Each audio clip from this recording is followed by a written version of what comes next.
Ladies and gentlemen, boys and girls, oh my gosh, I'm here. Oh my gosh, and I have the shirt to end all shirts. I have a shirt with so much moire effect. What are you gonna do? What are you gonna do? Oh my god, let me tell you something. So, I have been sitting a lot, and my legs don't like that I've been just sitting a lot. So, I've started to go on walks. And whenever I go on a walk, I like to call a friend, and I just like to talk. And on Sunday, I called a friend, and I walked for 3 hours. Ugh. If a body goes from not exercising to then walking for 3 hours, your body can get tired. Your body can get quite tired. So my lower back has been tired. But I've been continuing to walk. And that actually just happened today. It's been happening today. At 11, I went on a walk, and I walked away from my home. And then I realized I have a show to do, and I had to walk back to my home. And that's why today we're about 10 minutes late. Yeah, like my knees feel a little crampy.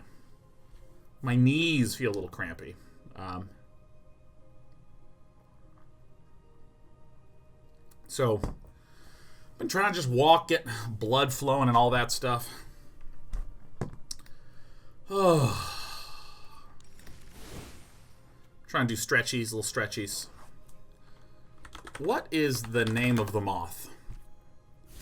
I know that this is Mothra, but Luminous Broodmoth is the actual name of it. This is the one that I want to build a deck around today, the Luminous Broodmoth. Whenever a creature you control without flying dies, return it to the battlefield under its owner's control with a flying counter on it. We're not going to call it Luminous Broodmoth. We will be calling this Mothra from here on out. The thing, here is the thing. It feels like Luminous Broodmoth makes the most sense in an Orzhov deck. You know what I mean? It makes the most sense in an Orzhov deck. You know, there's just like a lot of good things like Cruel Celebrant.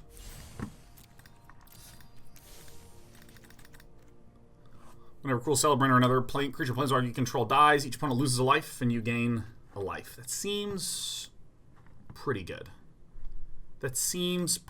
There's also the I can't remember the name of this damn enchantment. Bastion of Remembrance. When it enters the battlefield, create a human soldier creature token. Whenever a creature you control dies, each opponent loses 1 life and you gain 1 life, right? We have the... I mean, that just seems really good. Like, I feel like there's a few cards in here that just kind of like build it themselves. But like, I don't even know if we want something that is that expansive.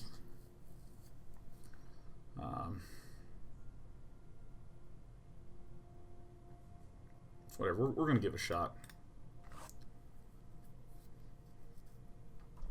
What else makes sense here, huh? I like Hunted Witness. Seems like a good one. Seems like good. Should I really? I mean,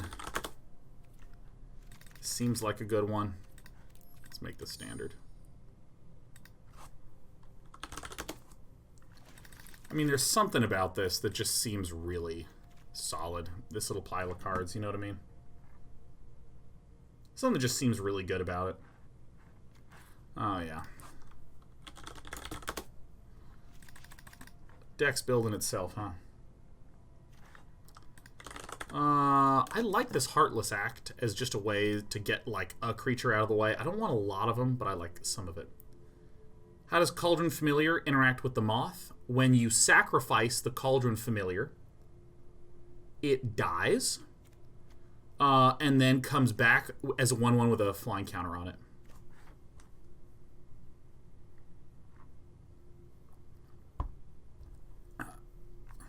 What do we think about Lurrus in here?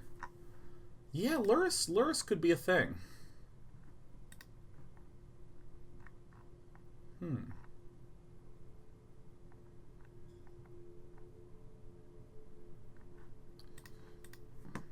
Lurrus could be a thing main deck.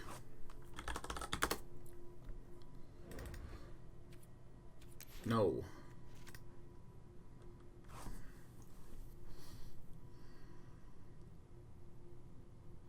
Yeah, I don't want a lot of these. Oh no, not another Aristocrats deck. Yeah, it's me. You know what? Let's do.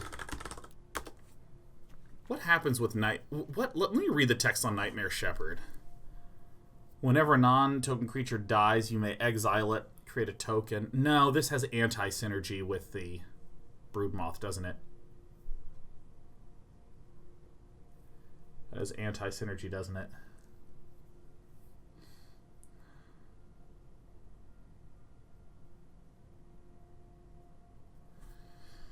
People are saying Corpse Knight. Let's take a look at him. Corpse Knight. When another creature enters the battlefield under your control, each opponent loses a life.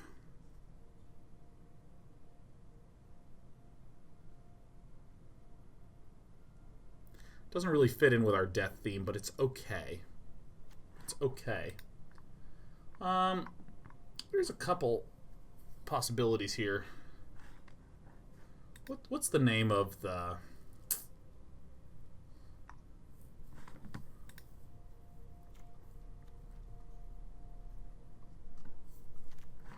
What's the name of the 3-mana thing? Call of something? Call the Death Dweller? Seems pretty good. So, probably I want 2 more in this slot.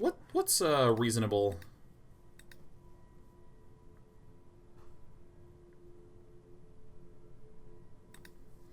What's a 2-mana guy? It's a good 2-mana guy. Serrated Scorpion would function a little bit better if Lurrus was coming in from the side. It might actually be okay here.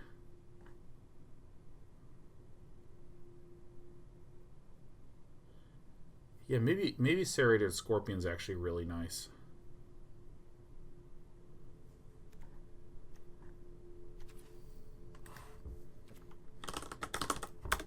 Yeah, and if I'm running any, I want to be running 4.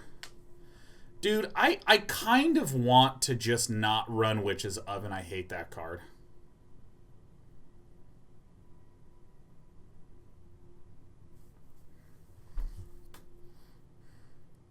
I hate this Cauldron Familiar. Hate the Cauldron Familiar Witch's Oven thing. Because I'm just evil, right? I'm just evil. Woe Strider. Yeah, there's a number of those other things that we could do, but really I think that this is probably excellent.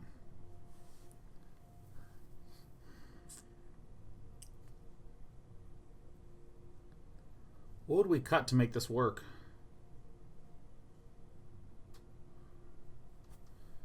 Probably this one, huh?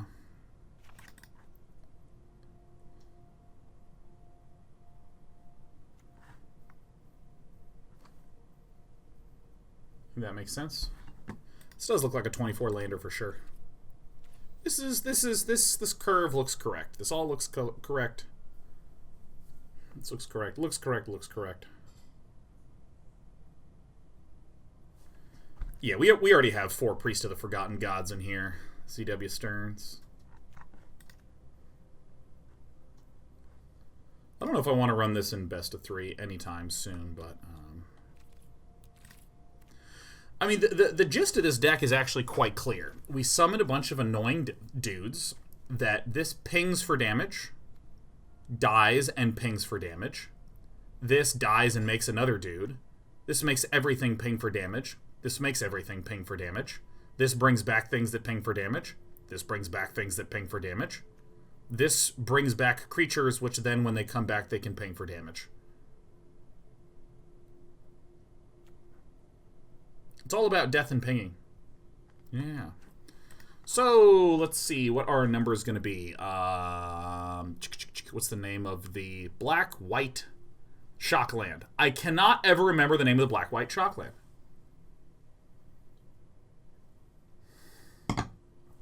Godless Shrine. I will never, ever, ever, ever be able to remember the name of these damn cards. And then Temple of Silence.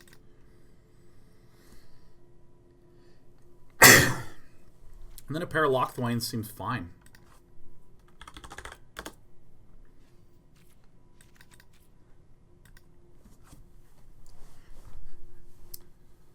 Yeah.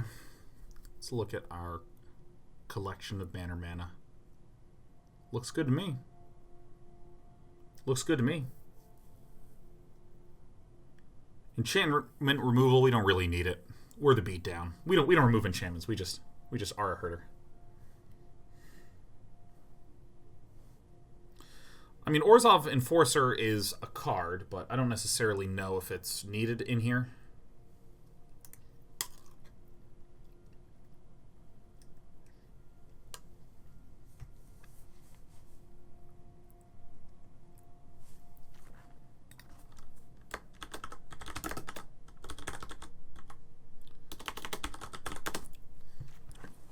Yeah, this mana base looks totally correct. This is a totally good-ass mana base. Yeah, why remove enchantments when you can remove opponents? Damn right. That's how it's...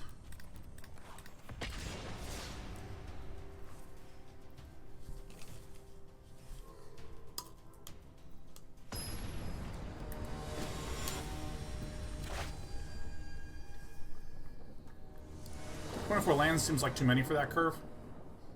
I think it looks fine.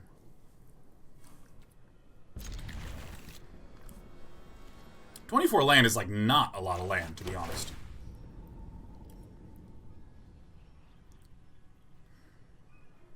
I guess.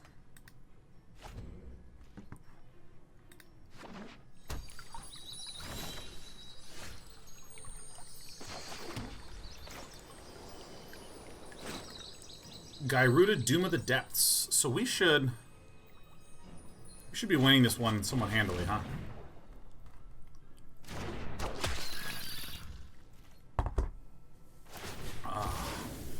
Oh my god, I run JT.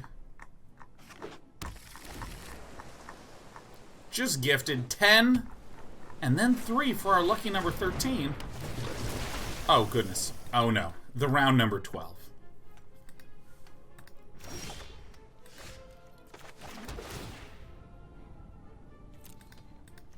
That's pretty good. Alright, it's working. That's his Oracle main deck. Is that normal? Yeah, the basic gist of the Gyruda decks is that they run, obviously, only even creatures. And then, upon playing the Gyruda, you wind up milling yourself so many times that sometimes you mill yourself, they sweep the board. You play another Gyruda, mill yourself more, they clear the board. So then you run the main deck Thassa's Oracle to just wipe all that crap off the map,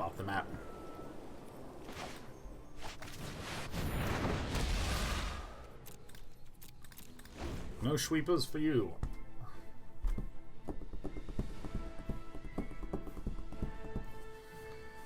Oh my god.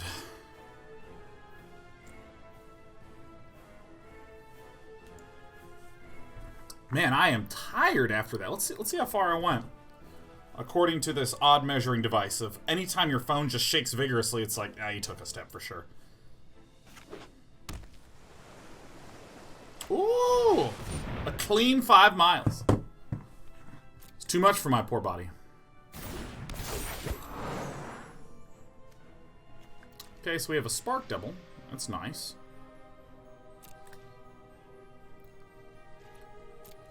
So this would indicate that our opponent is missing on land. So here's what we're going to do. We are going to Heartless Act to destroy a creature with no counters on it. We'll get this one. We're then going to play the Cauldron Familiar, which pings for damage. We're then going to use the Priest of the Forgotten Gods to target this player.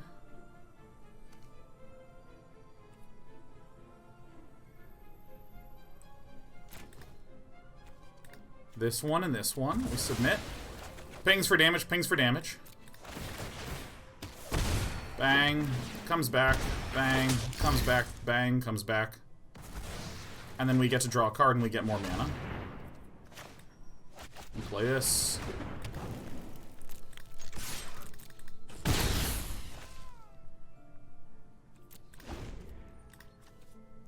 So we get like a bunch of infinite recursion. So I did this in this order because Nathrok was demonstrating that Nathrok was low on abilities to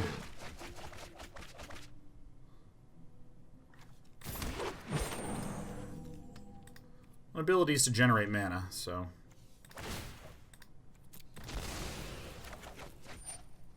May as well kill the mana creature. And then when I play this again, it comes back, and then I can sack it again to get another cat.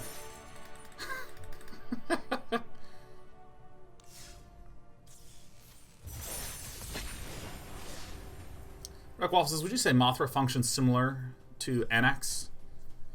Or is it strictly good in combo decks like this? I don't really know what to think about Mothra right now, because other decks are currently dominating the ladder.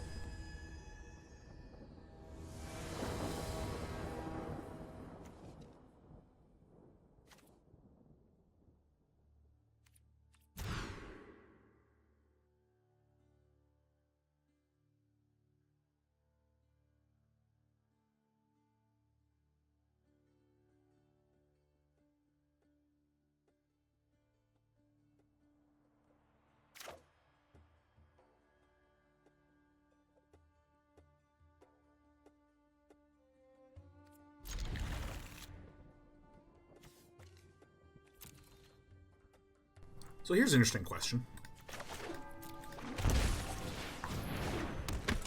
Nazul says, Sean, any interest in Fiend Artisan? You know, Fiend Artisan is a card that I've yet to actually find a good place for. Fiend Artisan just does not seem very great.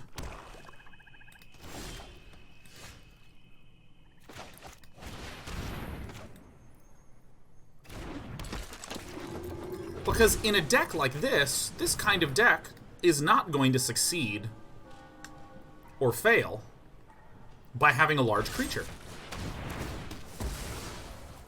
Bang.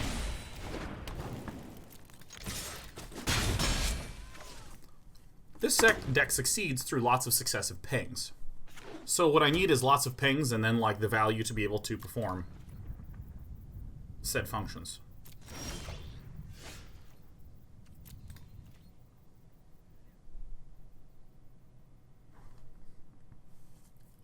Fiend Artisan is a 1/1 that costs a pair of hybrid green-black. And he gets +1/+1 for each creature in the graveyard.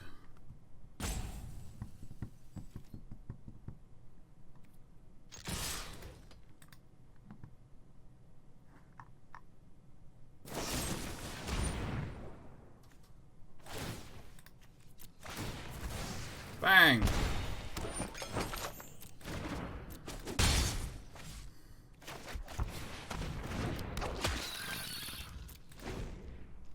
Pa-boom.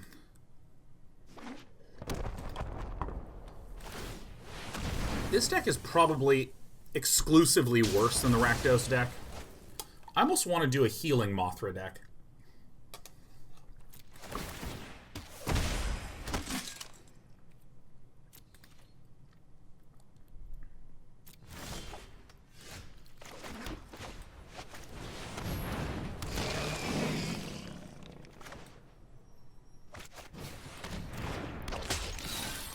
Scorpion's the right one to get? I don't know.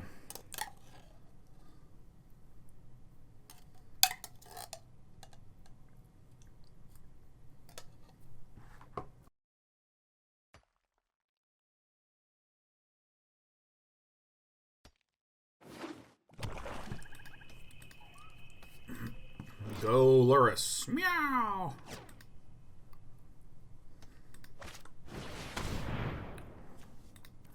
What now? Okay. I think I actually do this right now. This is such an insane play.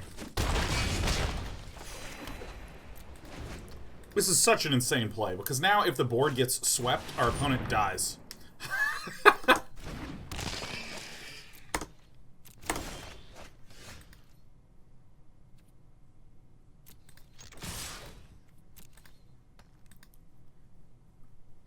Ta-da. Ooh. Oh yeah, and then I lose out on this shit. Oh, I'm down. Whoops. Ah! Crap. Well, whoopsie-doopsie. That's pretty funny. It doesn't really matter. Linear decks for linear days. Yeah, I mean, like, mono white with Heliod is something that just immediately leaps out at you, you know?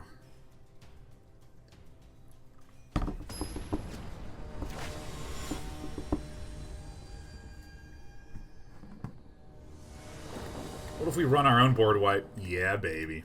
I mean, we have the ovens, so that helps a lot.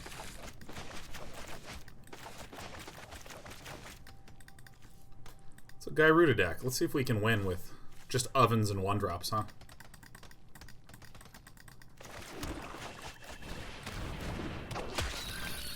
Get out there, Scorpion pal.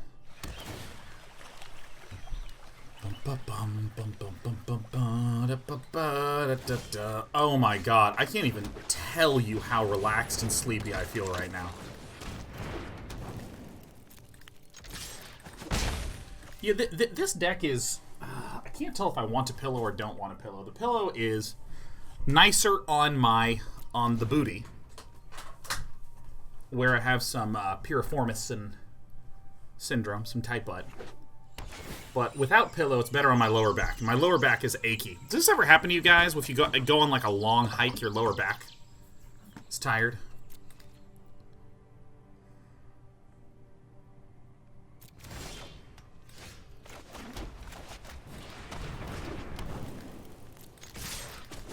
Found a bit of that. Here, let me just go down. Yeah. No, because I'm not old yet. What about our old folks? What about our elderly humans? And also, I've definitely put on my fair share of the good old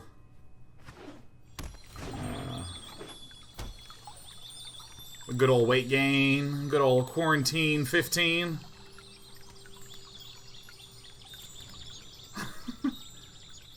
All right, guys.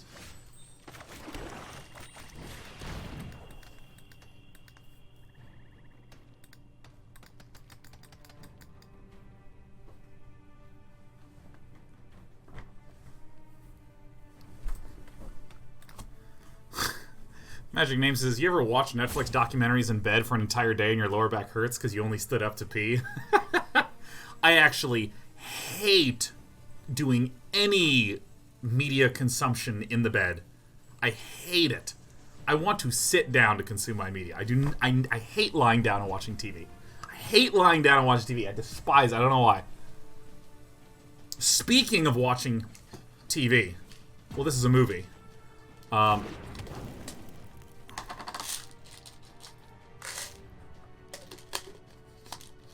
Watched a movie yesterday called Invisible Man. It was really good. That was really good. Oh my god.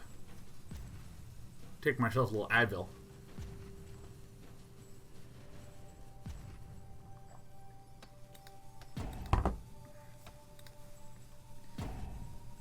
How old is this movie? 2020. The most recent Invisible Man.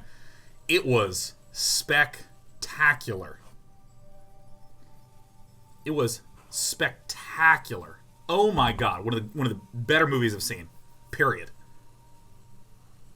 I mean, it is unfucking believable.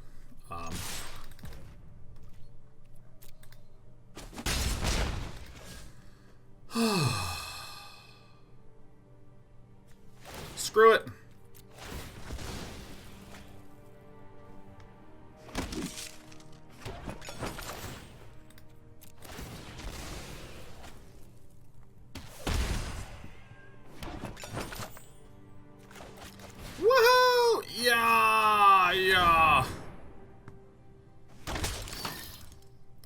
Death Touch counter on this one. Menace on this one. It's really, really good. So it's based on The Invisible Man by H.G. Wells. I'm going to basically say no, not at all. But, like, kind of. It's just, you have to see it. You have to see it. It has a few jump scares in it for sure. But it's not like gory horror in the way of like 28 days later, 28 weeks later. Very psychological horror. It's, God, it's so good.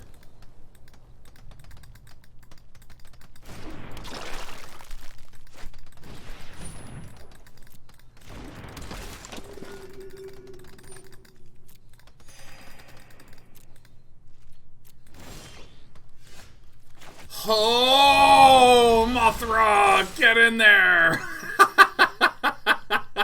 Oh, yeah.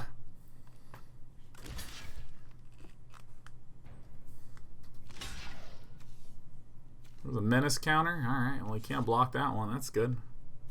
You can block this one. That's pretty good. Yeah, there you go. Mothra.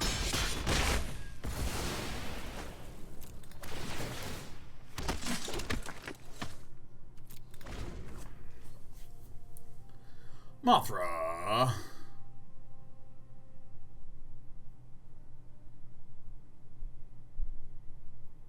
Hollow Man was just a funny movie, man. Did you catch Midsommar? I chose not to watch that movie. Midsommar. Cause who directed that? Oh yeah, no, yeah. Ari Aster did Hereditary, and that movie just really upset me, so I didn't want to go watch. Like Hereditary actually just like fucked me up for a week. I did not want to do much at all after I saw Hereditary. I was like, so much. Oh god. Oh, that was hard. That was a hard one to watch, Hereditary, man. Jesus. Yeah, you want to summon... Oh, Jesus. Dream Trawler? Alright, well, I guess we lose. So, here now, we see a bit of a pickle with regard to our construction versus this deck.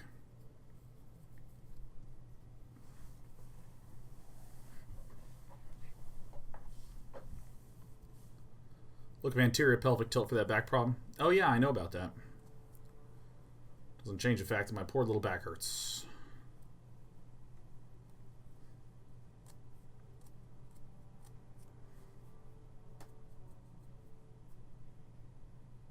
Yeah, I think I do want this. There's also like so many settings on this chair. So many settings on this Herman Miller chair. Kind of want to fiddle with it to adjust my comfort level. Yeah, I might actually order a standing desk.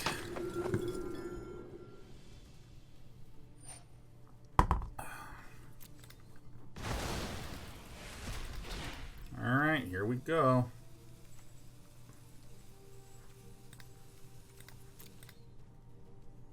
Alright. So I think we just win now. Is that right?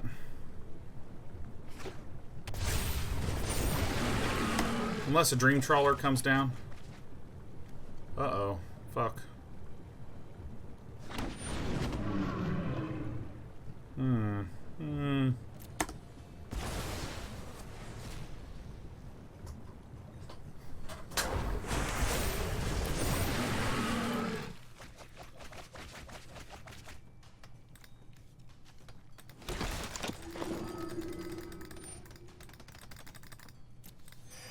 Still think we might win.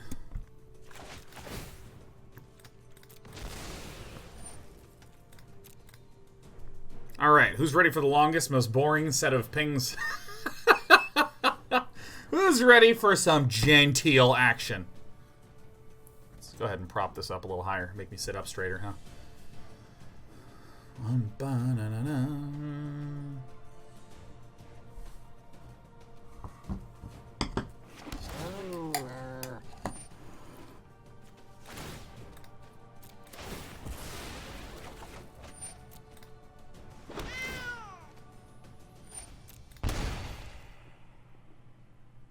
So there's mild anti-synergy with these two.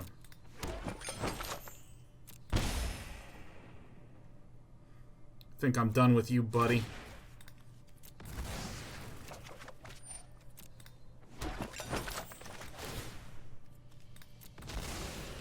Now imagine if I had a Mayhem Devil, huh?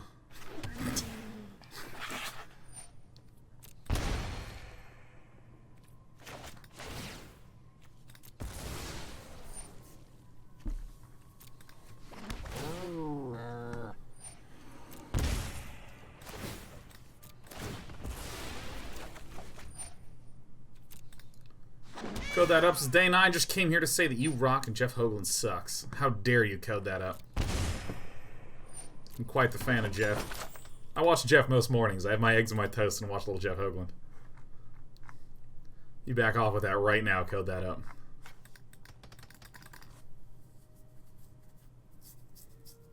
If I had been intelligent and read the whole message before reading it aloud. Did I run out of things to do? Alright, so we're gonna...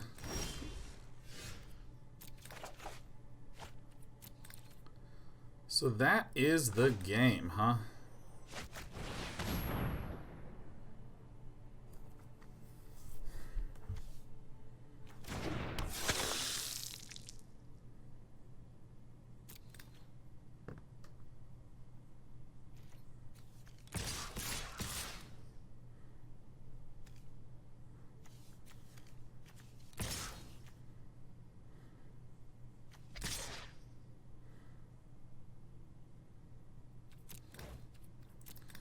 Alright, there we go. Now, whomever the Dream Trawler blocks, we just... Never seen someone so unhappy after winning Magic. OG Tony, I wouldn't say I ran 5 miles, but I sure did locomote 5 miles. See, I sack like this, and this prevents the healing from the Dream Trawler. So now we get through all the damage. I ran 5 miles, and then I walked 5 miles. I traveled 5 miles, and I just came back inside. A little late. Still haven't had, like, proper lunch yet. Just eating some chili. So I'm a little relaxed.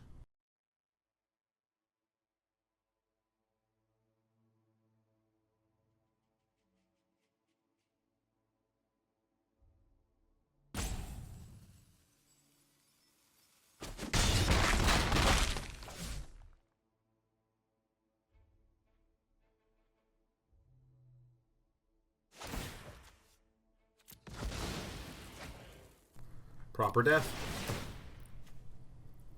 Comes back. Pings for 2. Pings for 1. Returns to the battlefield. Sack. Pings for 1. Pings for 2. Kills.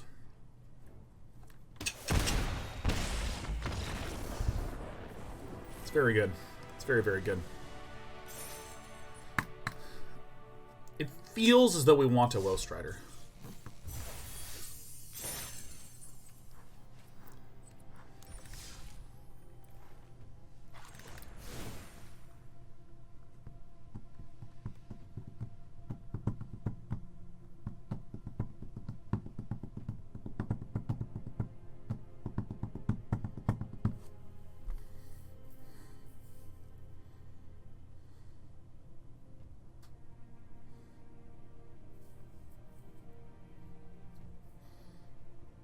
Jesus, all these cards are very good.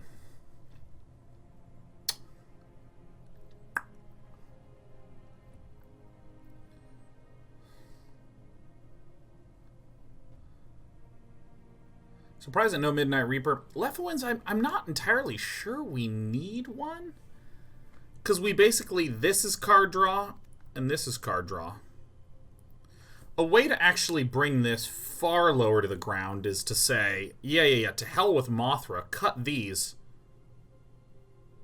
Put in more of these, put in a bunch of Low Striders. I'm just going to leave it alone for a little bit.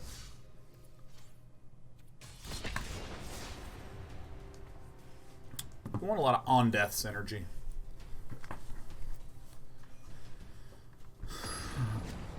Cut Heartless Act for Dire Tactics. Now there's an interesting one, Damnation. That's an interesting one, because... how many humans do we actually have?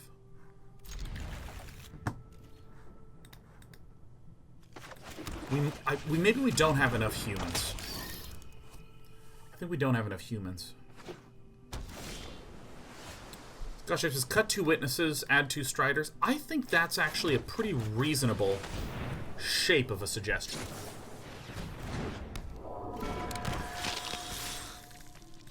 Okay. Dire Tactics, I think... Is Priest of the Forgotten God a human, or is that a vampire? I think that's a vampire.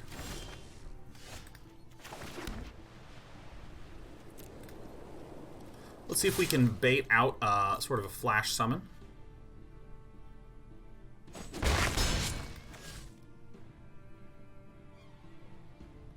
This looks a lot like a Brineborn Cutthroat. Do I want a Cruel Celebrant? I think I want the Bastion of Remembrance first.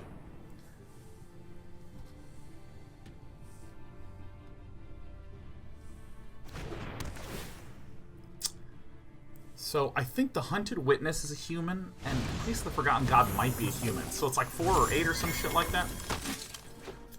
Very good, very good, very well. Drawing a mana source would be... Oh, you're supposed to be untapped, you fuck.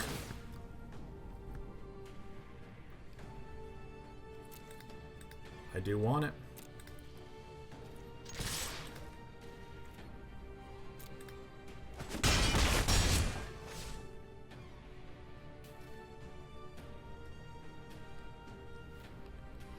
So, one of two situations is going to happen.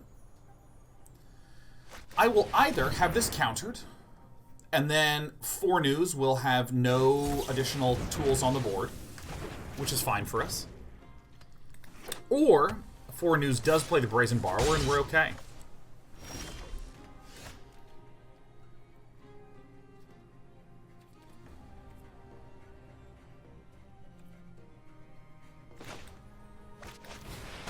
Same logic here. Still have the Heartless Act mana up. We still have Quench mana up. We don't have Mystic Dispute mana up. But again, Mystic Dispute we'd be content with.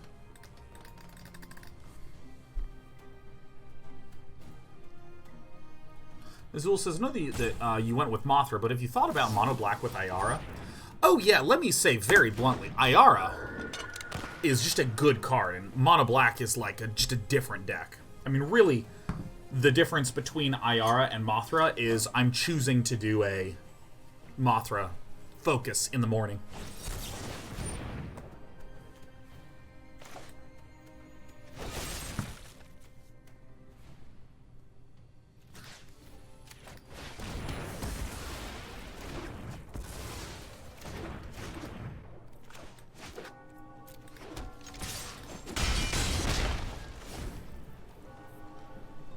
There's a lot of damage that we have represented. Why would you main phase it? Are you me? It's Mothra in the morning.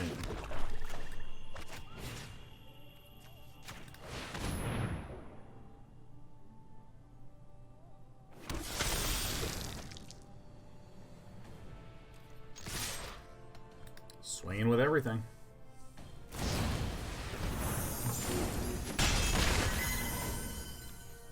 So much damage that we have.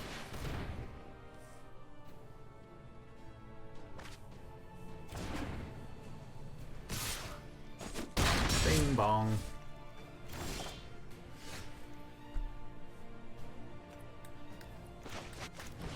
Why not? Counter at your own risk.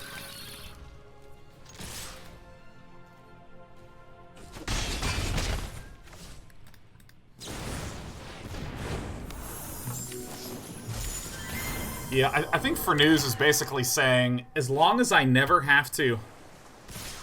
1, 2, 3, 4. As long as I never kill a creature, we're okay. This is actually pretty hilariously clever.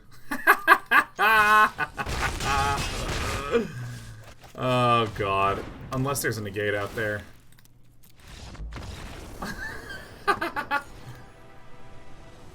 Yeah, I mean, It's relatively clear to me.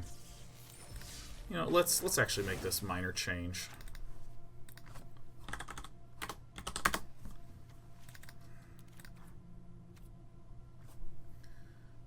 Yeah, I mean, look at our curve.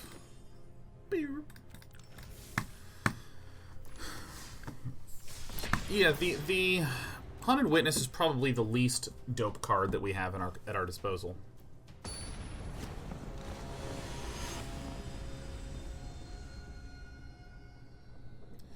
Yeah, I mean, like, Aristocrats decks seem really good if, like, you just fucking cut all the 3-mana permanents and run Lurrus. But, Bastion of Remembrance, I just think is quite cool.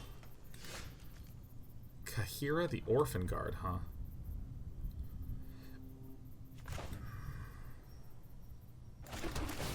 Oh shit. I was hovering, and then I hit the right click. I thought, and then released because I thought it would send back, and then I was very shocked when it happened.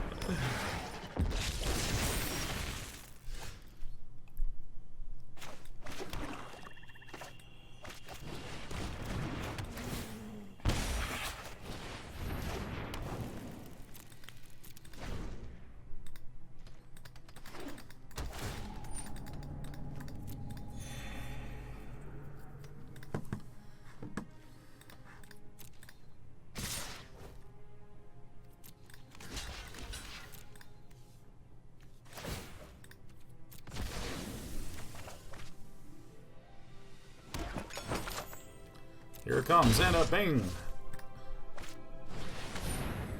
Boot nipper. Alright.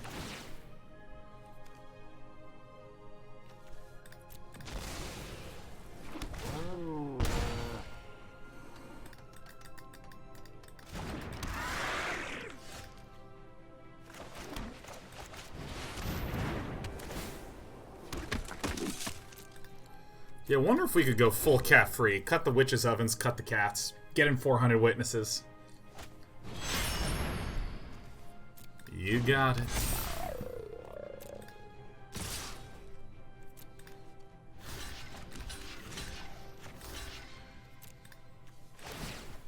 Hello, my name is Sean, and these are my turns. Oh, this one has lifelink? Oh, shit. Hello, I have made a mistakey. I did it backwards. This one doesn't have lifelink. This one has lifelink. Alright, it's okay. Little by little, guys. Little by little.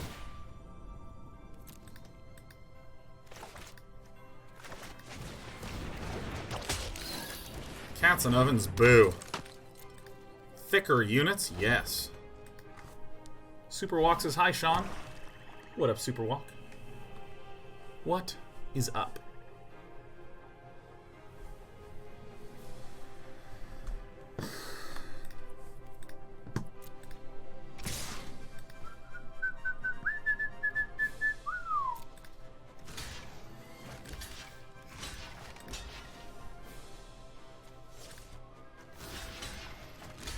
What if I do like this, huh?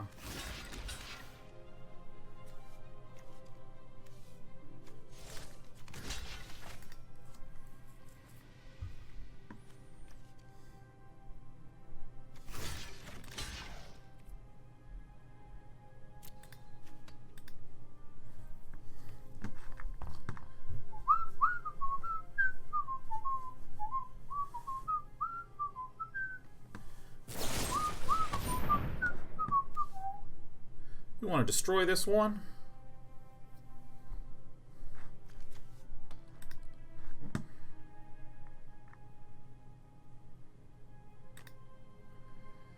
Hey, code that up. Code that up. I appreciate you having concerns and all that sort of stuff, but I'm just going to try to keep all sorts of drama and issues out of here, man. I just removed the message. I'm just really, really not interested in, like, you know, trying for my chat to be a means for you to try to air your personal grievances. And to be clear, I read just the very start and glanced over. I didn't read the full message, so I just preemptively cleared it out. I mean, if you really want to air some grievances, direct them at me, because I'm running a cat oven deck. Let's be honest. Let's be real. There's one villain in this channel, and his name is Day9. Ah, God, this is not good. Ah.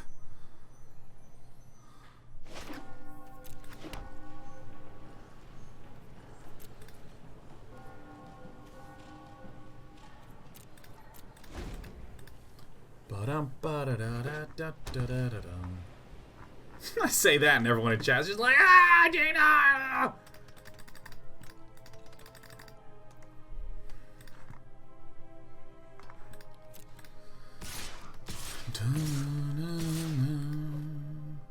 Okay, so I think we obviously block the lifelinker and then sack ping.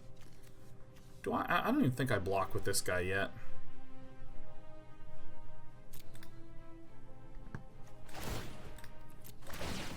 Pinging for 2 per time. See, this moment right here is the benefit of running Cat Oven. When you get behind on a board versus creatures, you just keep cycling. And this helps a ton. Grim Dancer, okay.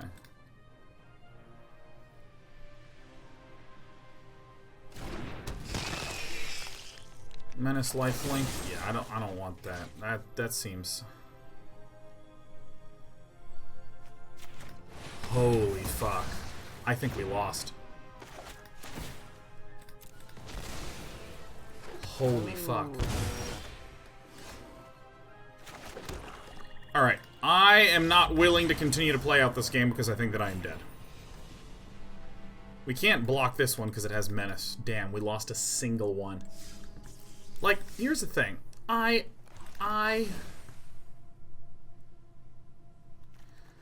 This deck is doing stuff, but I don't know. I want to be more Mothra focused. I'm gonna try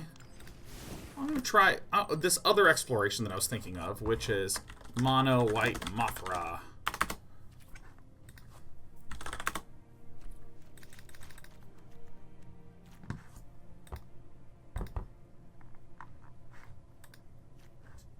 Because I feel like, you know, if you put in a Pridemate, and then you put in Healer's Hawk, we start putting in some of the life gain stuff. Heliod.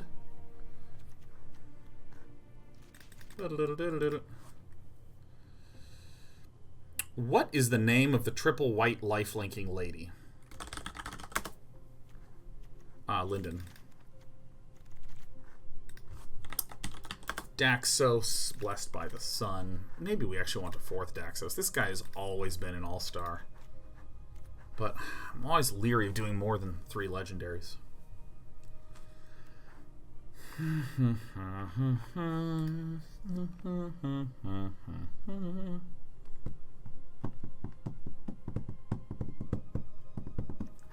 I'm gonna Google Day 9 Mono White.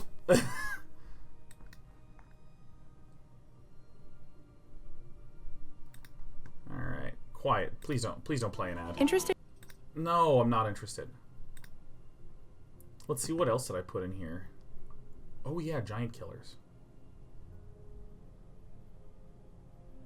Daxos. Oh, the Alseid of Life's Bounty. Right.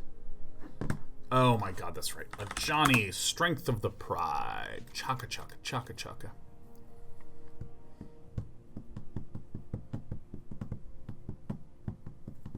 I don't think we really need a giant killer.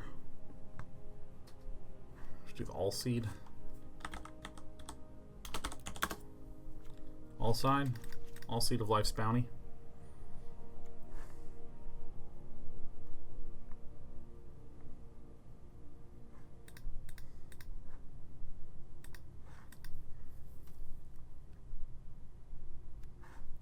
I feel like I'm missing something.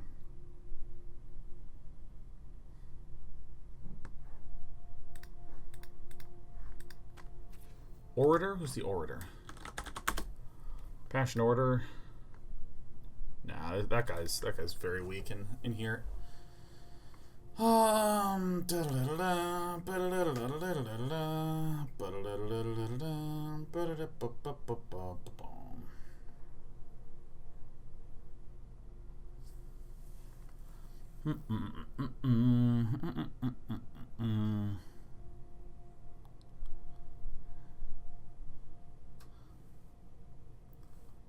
Yeah.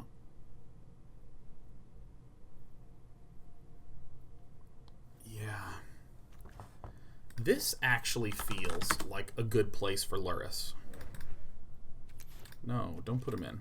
Like this, because this deck is going to take a little bit more time. That Lurrus actually seems to make a good bit of sense. Banishing Light is like our removal.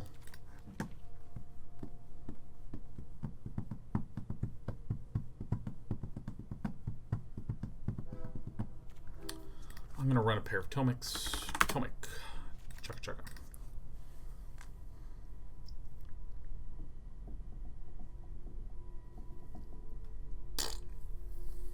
See, Cub Warden is a cute card. It's like very cute. But you mutate, goes onto a non-human. This is a nymph. This is a cat soldier. This is a demigod. That's a human. That's a cat. Oh wow, look at that. Cub Warden actually does some good shit. Would you look at that?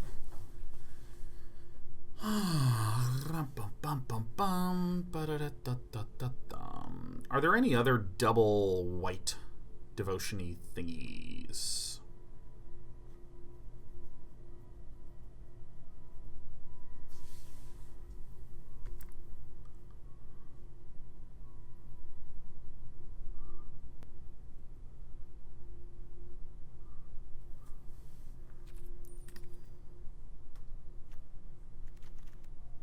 This actually seems like a really good card here.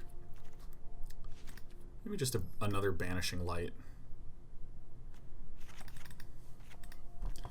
Might be able to get away with less land. Ardenvale.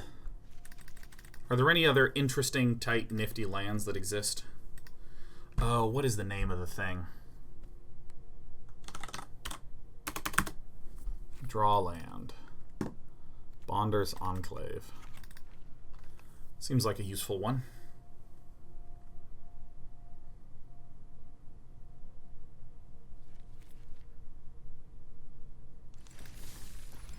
Some merit to this.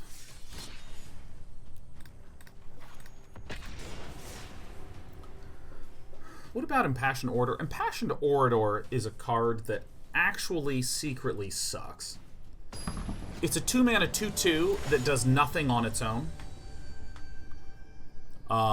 And not all the cards benefit from it. So, for instance, Linden is a 3/3 that makes everything a healer. So, it's a solid card. It adds triple devotion. It's amazing. And this is on attack, so I can get multiple recurring attacks. I have some Planeswalkers, some enchantments, some other things in here. It would be harmful. It would be harmful to run. It would hurt us. It would wound us. Daxos, on the other hand, is like doing the same thing and so much more. It's a 2-mana 2x, where X is our white devotion. So it's at worst a 2/2. It heals whenever anything enters or dies. So it's really doing a lot.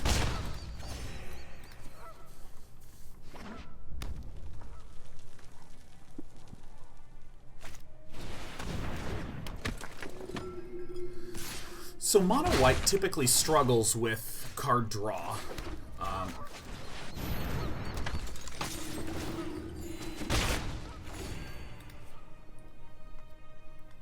And Mothra is kind of an abstract form of card draw. Instead of drawing from my hand, they just get repealed from the grave. Whenever a creature you control that flying dies.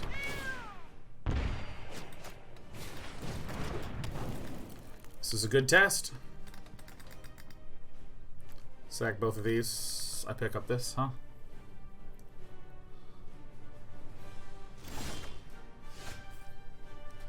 Slightly concerned about the existence of all these 4-drops. 24 land might actually not be enough.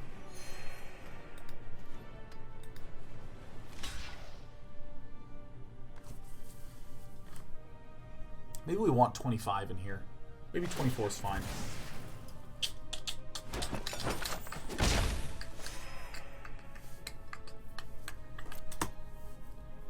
Well, this is... We have 7 4-mana cards. And we have 4 of those 7 in hand, so maybe this is actually fine.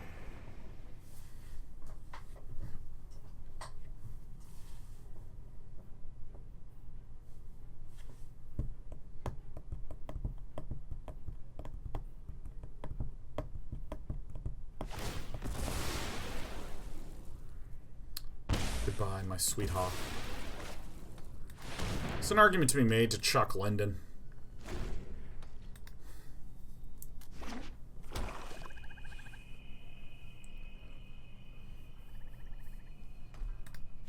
This is also why I'm running Tomik. We lose this because the opponent sacks and kills this, and they can bring back the cats with regularity and just force us to sack the one of. We really needed to just get another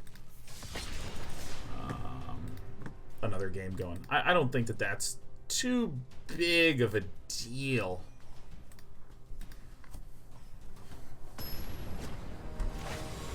Alright.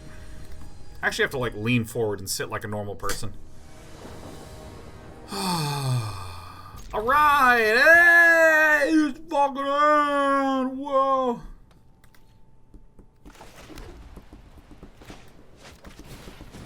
Just Bruce, since Mothra doesn't work with tokens, is the Ajani that great? The Ajani is amazing. The statement is, when we have a deck that's focusing around some type of synergy, we don't need our whole deck to be focused around that individual synergy. Mothra brings back creatures. That's good. What is a lot of the rest of the deck doing? Life gain. So Mothra gives us multiple life gain opportunities, which is good.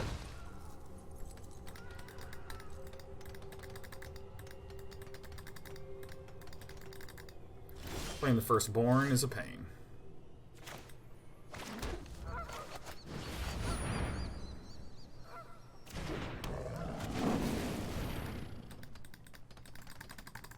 I think I should have played the Alseid in past.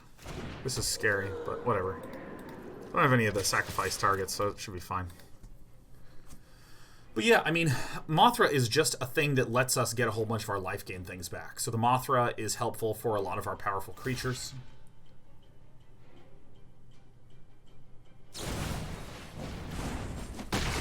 You got it. It resolves. It's pretty funny. Like flying Pridemates, flying Alseid of Life bounty that come back, and I can give things protection extra times.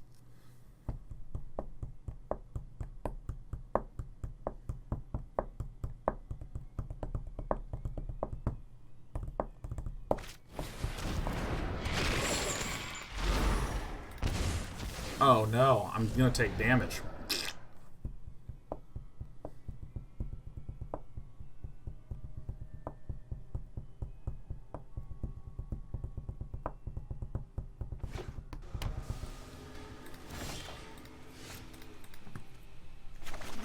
Wow, look at this. Look at this. This was the one of the last things we thought about. I think it might be really good. So do you have any calls for who'll be the all-star of the next Mythic Championship? Like how Oko and then Embercleave was in Worlds? I mean, Embercleave was nowhere near Oko in terms of power. Like, absolutely nowhere near. But I know what you mean, and I would say Lurrus. Lurrus is just fucking disgusting.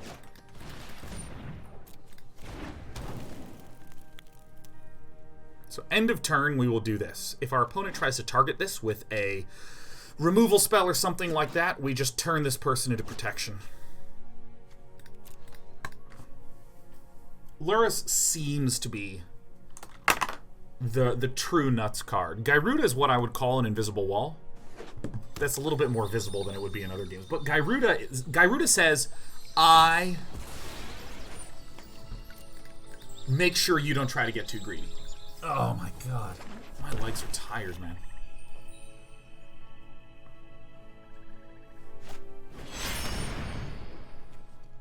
Lurrus, eh? Good. Good. Banishing like that, you know. Gyruda says, if you're too greedy, you will lose to me. But if you are anything else reasonable, you're fine. Man, that is like so cool. Being able to do that. Wow. Okay. We will not be playing Lurrus. We will not be playing the land at all. We will super not be playing the land. For 2 reasons. First, I don't super need to, so that's nifty. And I can already do everything I want to do, which is more like a consequence than a reason. But really, our opponent has shown Kroxa. I do not want to discard Lurrus.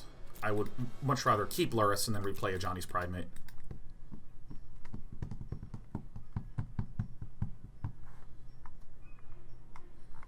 Yeah, Gyruda is like a card that punishes super, super, super greediness.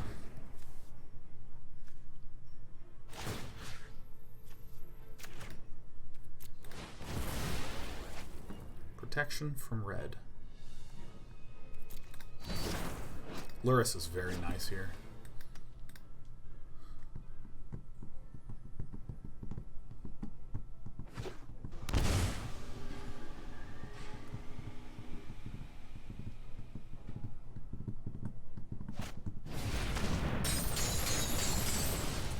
I am so good at this video. God, I am a powerful nerd.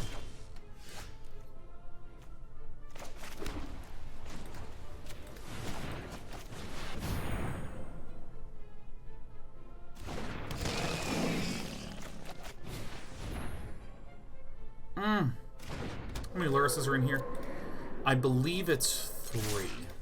Maybe I left 2 in there and put in 3 Vanishing Lights.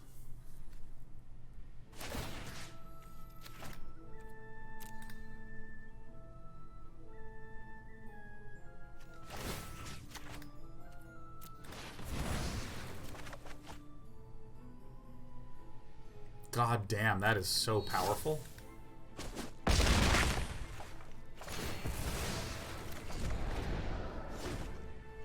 What the fuck just happened?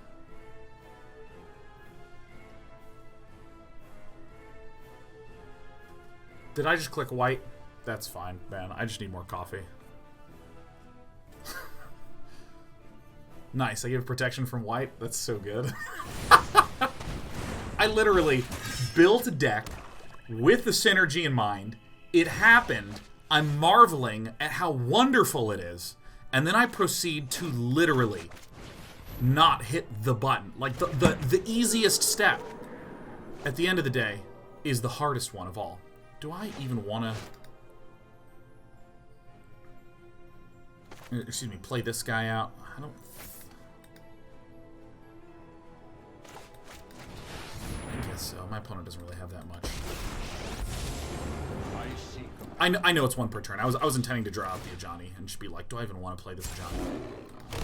My pride grows strong.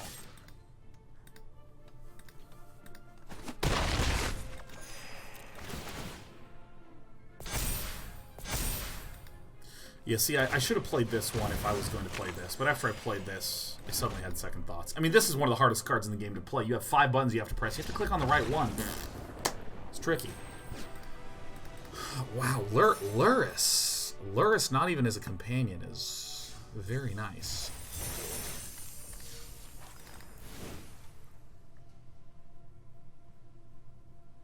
I am running 3 and 3, wow. Alright, I'm getting water, I'm getting coffee.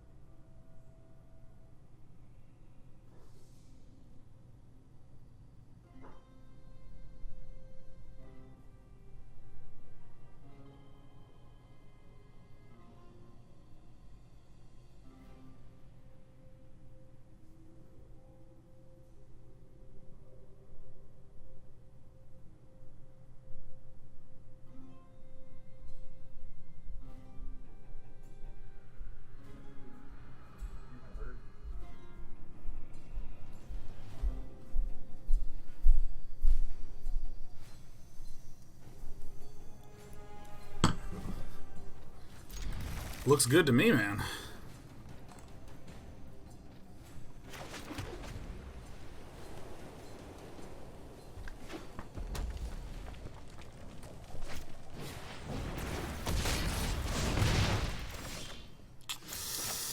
Ah, crap. Alright. The logic will soon reveal itself. This deck runs Bone Crusher Giants. And other removal as well. So I would rather play our friend second.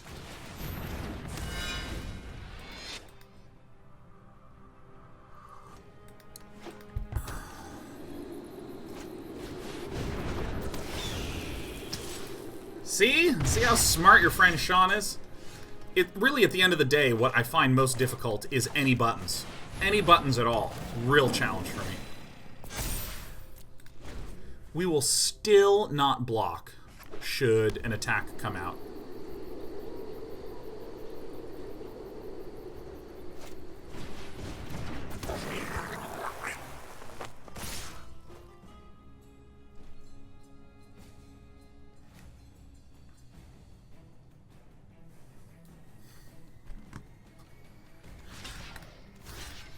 But now this changes things, because this is an Embercleave, it goes hit and then it trades in.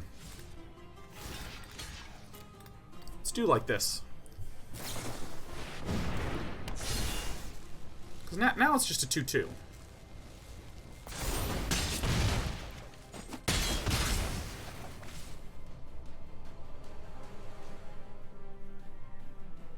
This is fine. Can equip for 0.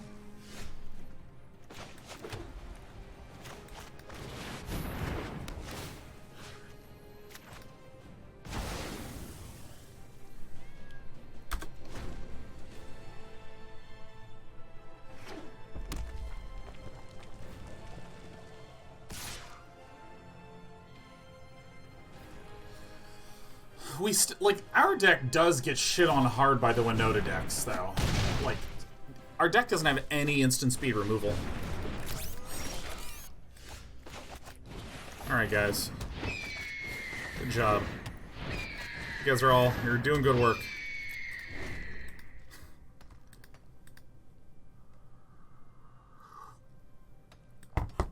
Yeah, I guess we just have to say it's a sideboard card.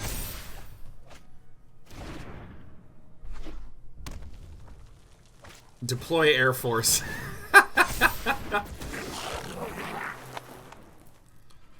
Shouldn't worry too much about the ground game. Let's see what Achilles does. Man, my legs just... I cannot get them comfortable at all.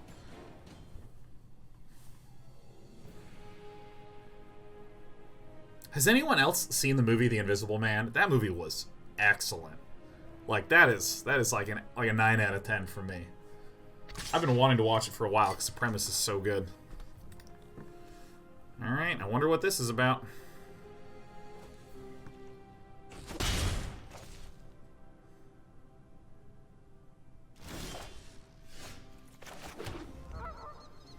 Okay, well, obviously a Heliod, huh?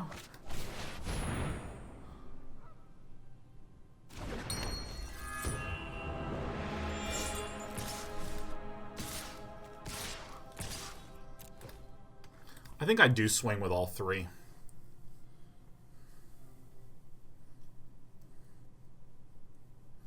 I have 6 white devotion. Average game, guys, have you been walking enough? I've been walking in the last 4 days a lot, but I think I just have some debt. Some leg debt.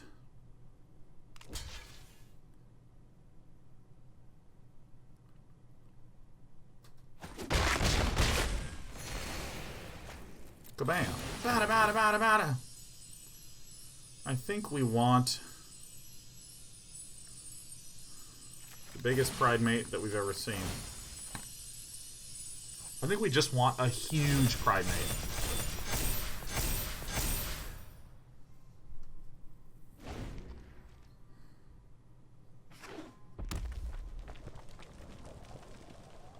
So we give it healing and attack and it's fine.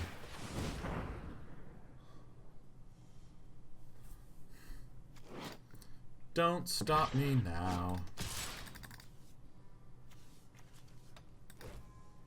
I'll take some air pain, but that's fine.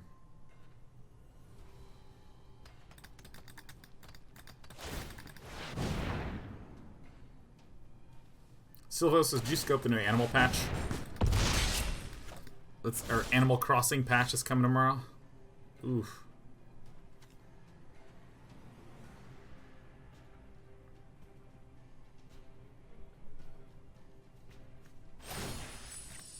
This is still the better choice. So if I swing, we gain 11.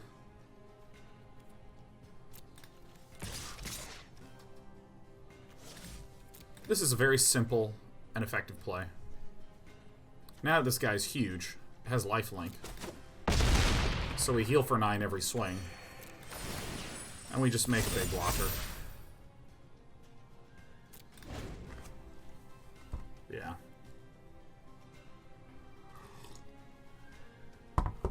Oh, God.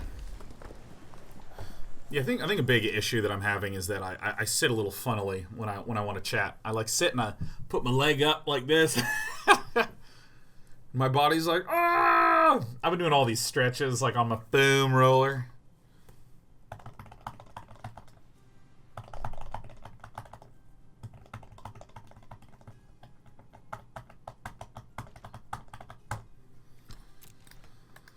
So if this swings, we just block with a hawk.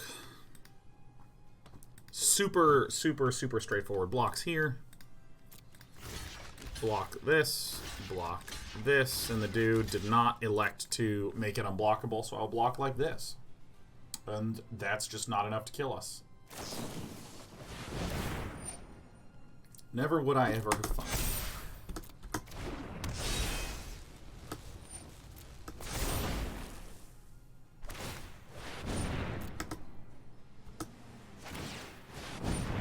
Is that enough to kill us? Did I miscount?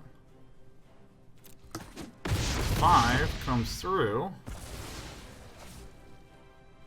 Oh, fuck. Now what happens with this?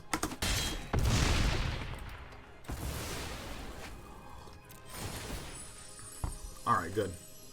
Yeah, I counted right. Yeah, when this falls off, this red normally is yellow, so that's why I went, oh, fuck. Yeah, I thought I did it right, so...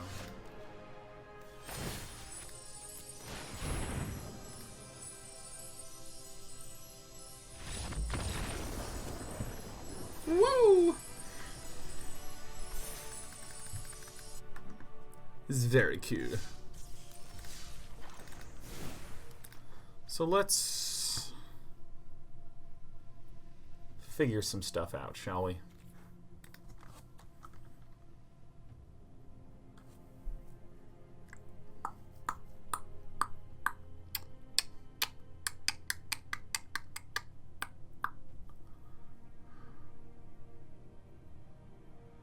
This deck looks fine in best of 1. Like, I have no idea how to sideboard this one.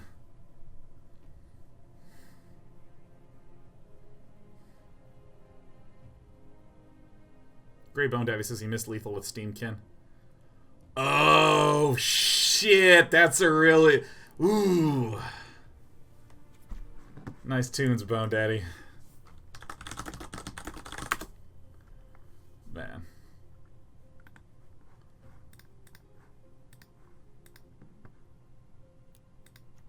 I don't even know what I would cut to do stuff. Let's think about it. Let's think about it.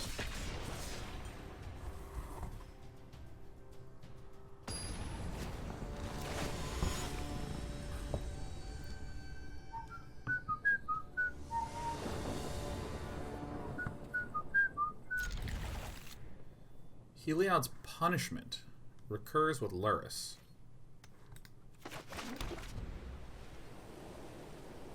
It kind of recurs with Lurrus.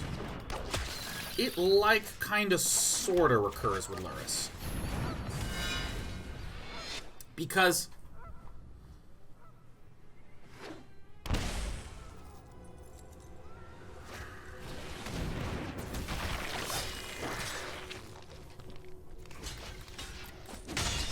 You got it. Yeah, because, like, if I, say, played a removal card that just deleted the creature, just remove and then delete, simple.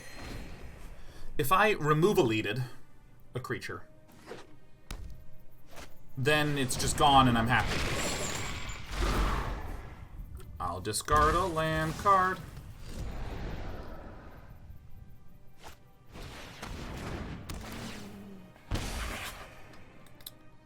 And, like... Hey...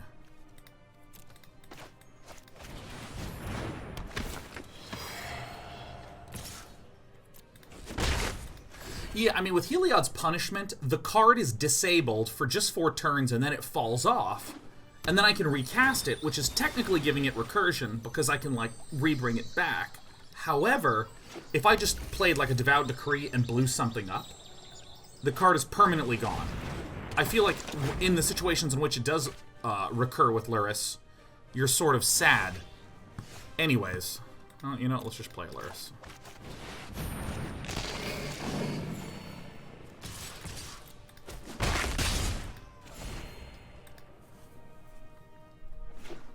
Proxy gets played, I don't think I really care the most.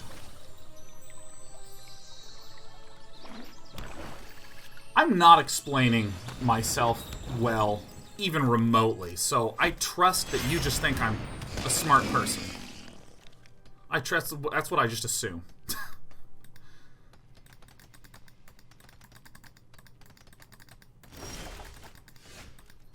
You love to see it. You know, my game plan is relatively clear. Play flyers. Play flyers, think hires.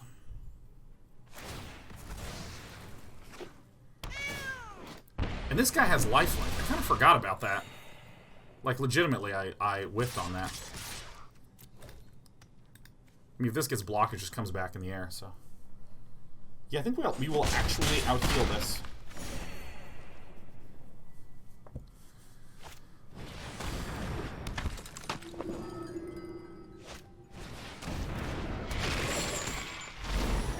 Fine. Yeah, let me also explain. Dude, my brain is actually... This is incredible. I didn't sleep the most last night.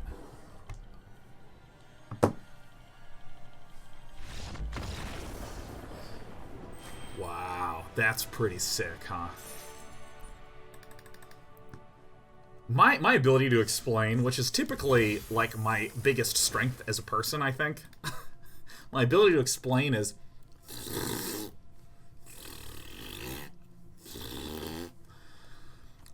when I look at this deck, here is a thing that I've been trying to say, but I haven't been able to articulate. I have no idea what the sideboard plan for this is, because I don't even know what I would cut. Like, if I am against an aggressive deck... I guess I would cut the Ajani Strength of the Prides. Do I cut these?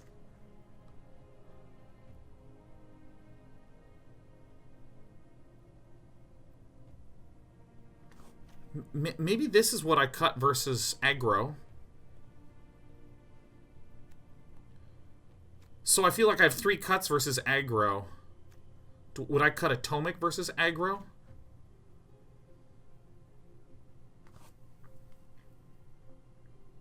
Let me aggressively push for something. No one is allowed to suggest a single card to add to the sideboard unless they are saying you could cut X for Y. White has a ton of good cards. We got Elspeth Conquers Death. We have board sweeps. We have, like, various enchantment removal, like Banishing Light, Glass Casket. There's Birth of Meletus and all this shit.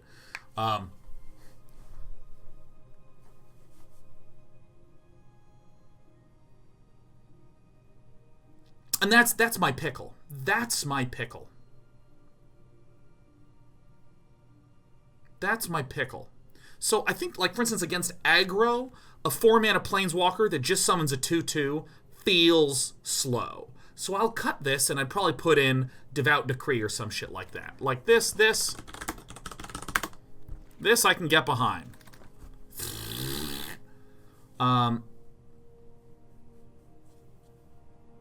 What if I'm against Gyruda?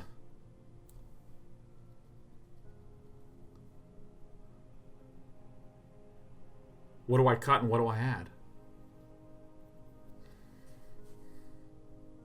Again, you can't say a single suggestion. Unless you say, cut this for that. Cut this for that. We can cut Lurrus for a Grafdigger's Cage. Grafdigger's Cage doesn't interact with Gyruda.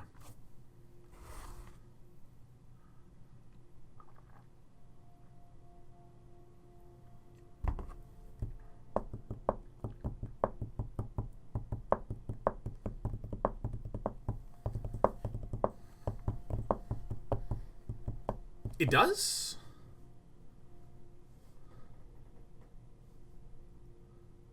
I thought someone explained this to me yesterday that it didn't. Grafdigger's Cage Gyruda. Let's look it up.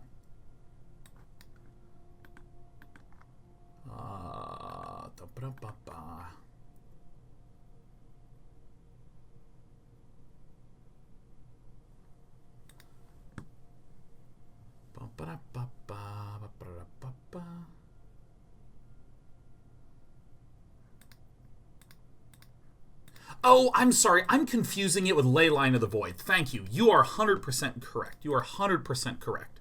It's Leyline of the Void. Ah, that's right. Because Grafdigger's Cage says creature cards in graveyards and libraries can't enter the battlefield. And then they can't cast spells from graveyards or libraries, which would hurt our Lurrus. But then we also have Leyline of the Void, which reads, if a card would be put into an opponent's graveyard from anywhere, exile it instead. I believe that this... My understanding is that this does not interact with Gyruda, because Gyruda is tracking the 4 cards for a moment before it enters the graveyard.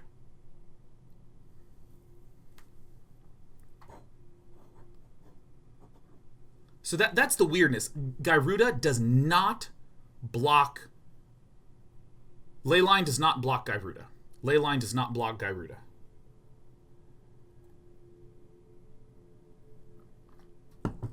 That's right. Grafdiggers does work.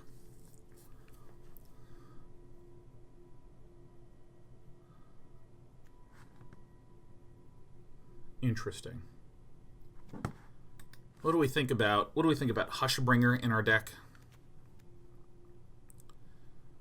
Doesn't help with Daxos. Hushbringer would be terrible in our deck at any point ever. That would be terrible in our deck at any point ever. I mean, like, what would it even be good against? Yeah, Grafdigger's Cage does cause us to lose badly to Mothra. Or it does cause us to not do anything to Mothra. I would probably do a Grafdigger's Cage.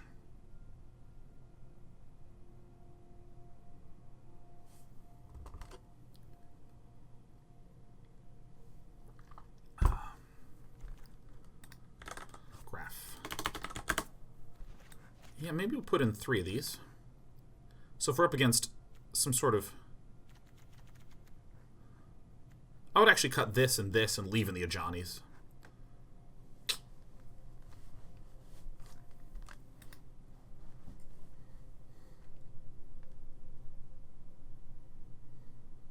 It's kind of funny. I actually am liking Lurrus more than I'm liking Mothra in our deck, which is kind of hilarious. Would I actually want these Shatter the Skies in here?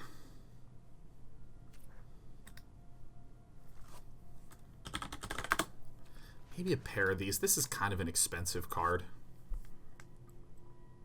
I don't know. I'm going to keep playing. Because, again, it's not an issue of what cards should be in the sideboard. It's an issue of what cards do we cut from the main board to put in something from the sideboard.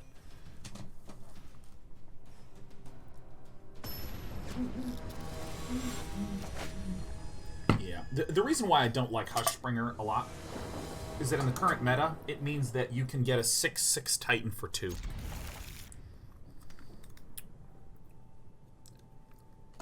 Hushbringer stops Agent of Treachery. Ah, that's a very interesting observation. Is there any instant speed white removal?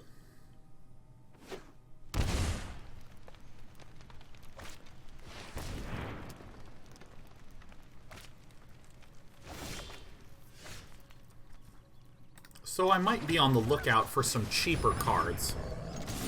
Ooh, this is going to get really bad for our opponent really fast. I'm thinking about the Flash Flyers deck. Flash Flyer is really the big one. And maybe Giant Killer is just it shit. If this resolves, then Barabara has lost the game.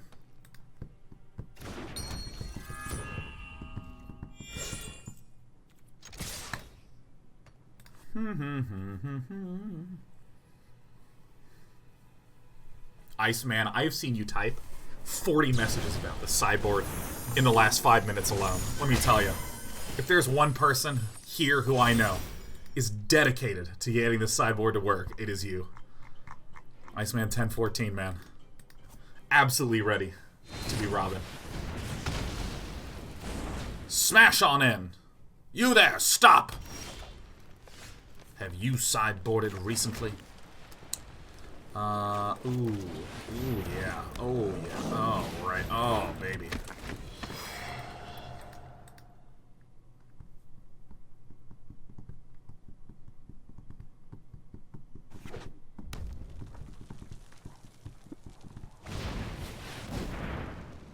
You love to see it. You love to see it.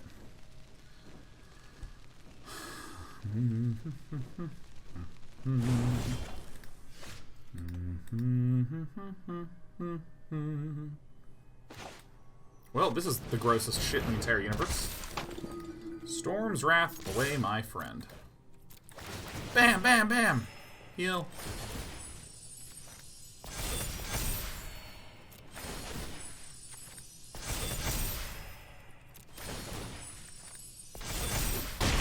Thought I had one more coming in, but that's fine.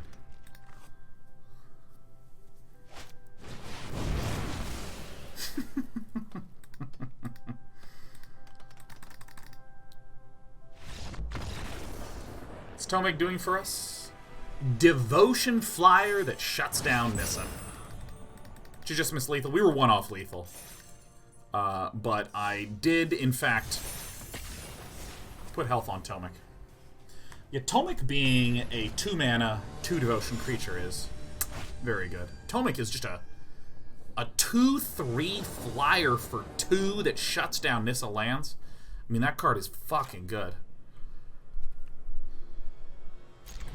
I'll keep it. Any interest in Conclave Tribunal or 2? Maybe. Maybe.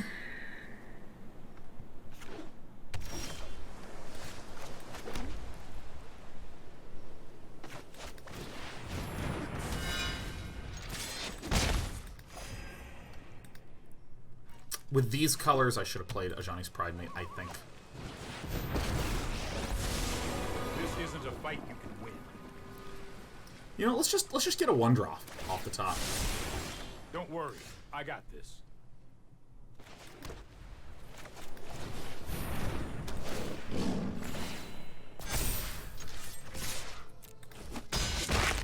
No more games.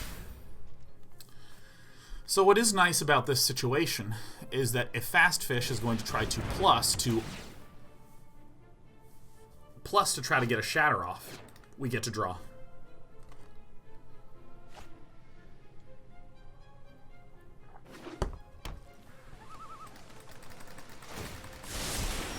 Here goes nothing.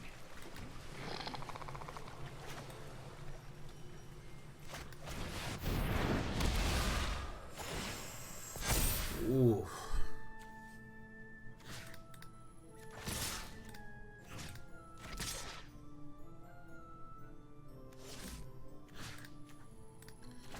This order looks a little weird, but my opponent has shown no counters. And if my opponent is showing no counters, maybe there's a Brazen Borrower in there. I'm 90% certain that this is the Azorius control list that performed very well in the Standard Open recently.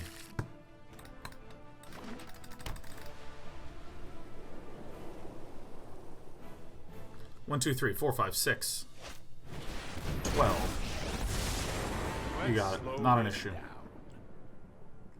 Not an issue. I've got It's fine. A white one.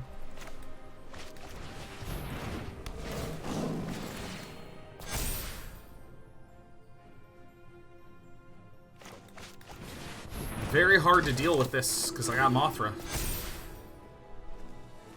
Bird of the day, get in there. I mean, what's especially disgusting about this is that when Mothra brings everything back to the battlefield, when they all enter, Daxos will proc, proc, proc, proc, proc, immediately making the Ajani's Pridemate large again.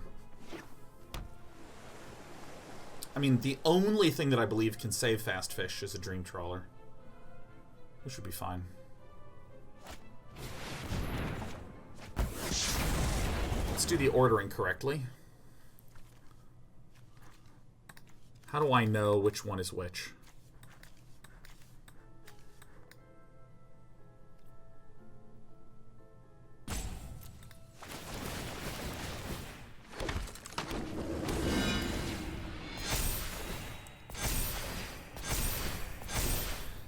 See, I would have liked some control over when each thing comes down.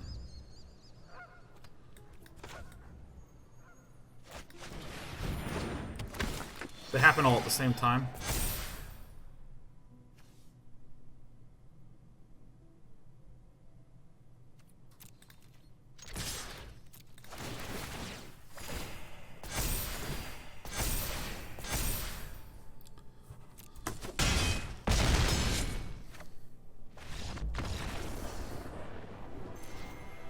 I don't think they come out at the same time. I think I have to order the triggers.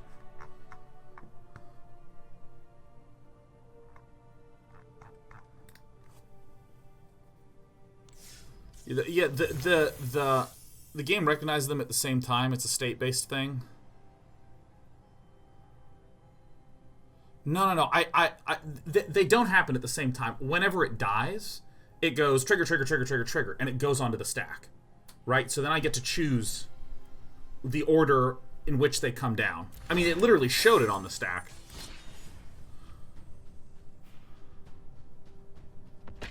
Crap.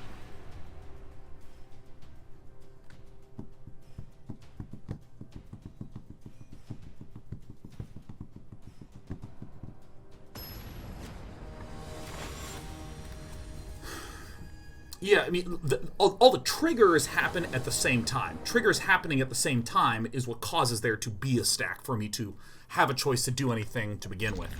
Now, this is an interesting hand. I really want to try this.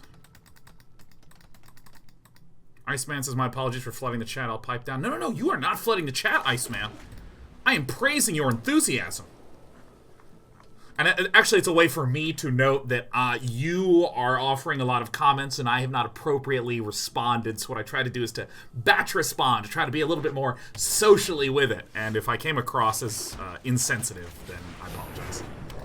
Or came across as somehow prodding fun at you or some shit. Not my intent, so my apologies. Let's just do it. Dude, this is a 3-mana lifelinker. I completely neglected the lifelink potential.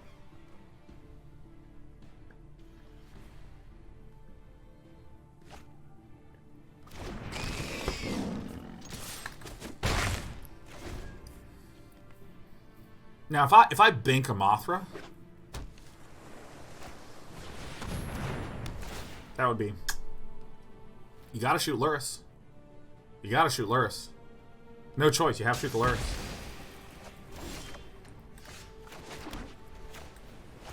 Mothra! Now, if a sweeper does come, sucks. Does suck. Novak, DK, gifted 5 subs today. Hey. Can I just say that the... Nice! That's pretty tight. I love that he's like, even.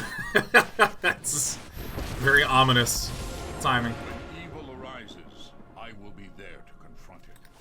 Ah, this is easy. Eon Always stand the Absol. Says Daxos was the first to die, far right, and they were on the stack in reverse order that they died. Okay. Anyways, I wanted to give a warm thanks to all the... Oh, super cool. Enter and exit with enchantments in Yorion. Very, very tight. I want to give a warm thanks to everyone who has been providing sub-giftings and using Twitch Prime and Amazon Prime subscriptions. It's been... I have let my friends down.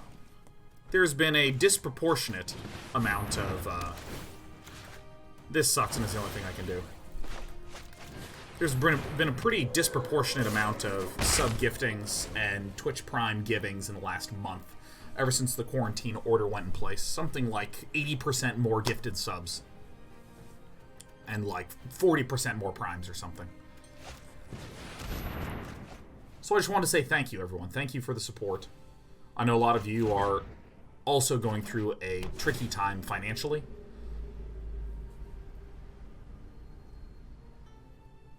And Valiant Thor, of course, kicks the door in. Bam! It's me! The Pridemate, I'd love one. It got exiled, and I'm an idiot. Crapsy dipsies. Don't call me disproportionate, thanks. I'm sorry. I'm sorry. Catacaustics. Thanks, Valiant Thor. Holy shit. Odd. You never see someone so domineeringly just say odd. I have the look and feel of a dead person, but I also have a Castle Ardenvale, so I'm pretty good. Yeah, man. Exile is strong against us.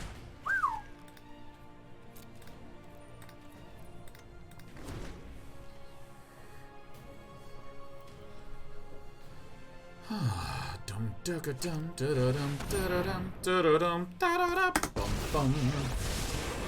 on schedule.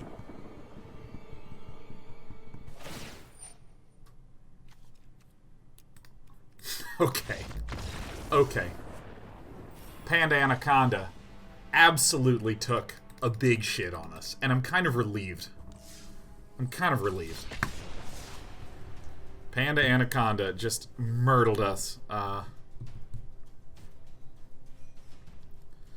Which I think maybe we'll sculpt our mulliganing. Because you'll recall at the start of this, I was like, I kind of want to try this out. Then Iceman gifted 5, and Iceman warmly says, try to do 5 a week. I think this will be my only stream for the week. Enjoy. Hey, thanks, Iceman. Our valiant noble sideboard enthusiast. Loch Lamora Lal gifted 20 Subaronis. And Loch Lamora Lal? I don't think we've had the pleasure of meeting Loch Lamora Lal. And then Jeff Hoagland just hosted for 2,000 viewers. Good lord. Thanks, everyone. Well, that's just like a giant stream of support.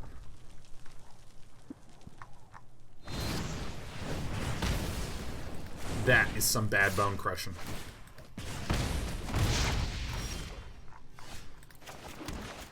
Well, hello, Hoaglandia. Howdy, Jeff.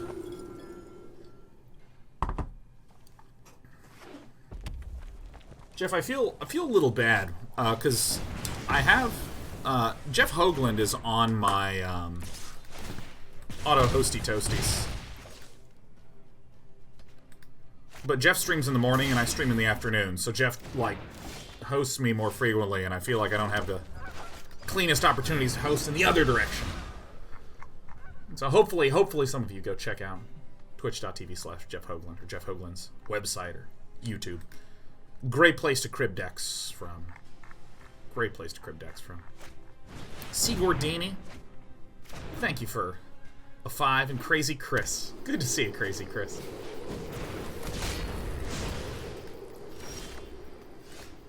Okay, that's actually very nice. See, this is kind of what I'm interested in. Is like, we're not exactly white weenie. We're sort of like white mid-range. Just swinging like this. And traditionally, you would say, damn, we have to be really careful about blocks due to the potential to get owned by an Embercleave. However, if any of these things die, unless they're getting exiled, they're going to come back as flyers. Oops. So now, when the Ajani's Pridemate dies... Oh shit, I did it in the wrong order. Ajani's Pridemate just comes right on back. So then we can play Linden. Swing with everyone in the air.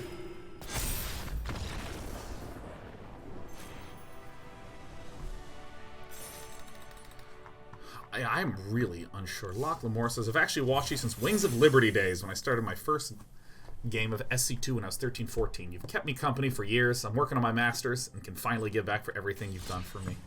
That's a really lovely story, Locke Lamora. You know, StarCraft is still a really important game to me and the StarCraft community. You know, I watch my brother a great deal. Nick and Dan, the greatest casters in the whole world. I love those guys. They're the best. Ooh, this hand's kind of... But I want to try it out and see how it pans out.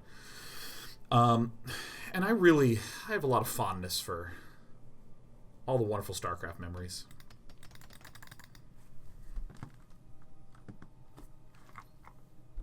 Lonely Physician says, just interested to hear, how many of your viewers do you remember, other than your subs who have been with you forever? Makes me happy when you greet some familiar persons in chat. Yeah, no, I will say that this is true for me and for a lot of streamers. Like, you really know a lot of the people in your chat, man. Like a lot. Anyone that comes in and types and you interact with, I mean, I'm doing this for a full-time job's worth of time every single week. This is... looks like 4-color nonsense. Once we get a Mothra down, we start to become a little bit more immune. Name everyone now, or I resub. I'm sorry, everyone. I'm sorry. If you wish to surrender now, I am at home your prowess.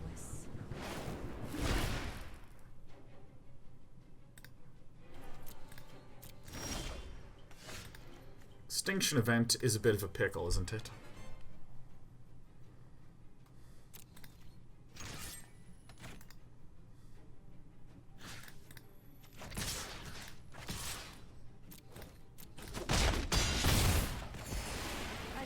Your company. God, Extinction Event actually just completely dumps on us.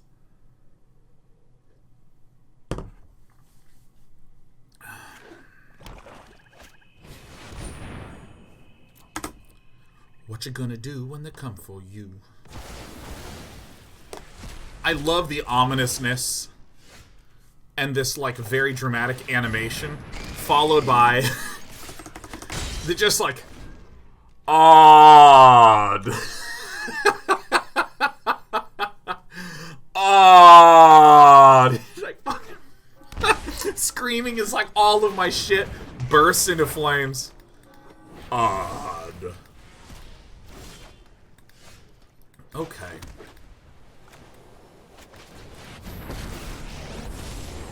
There is no greater truth than what I am proud of those beside me.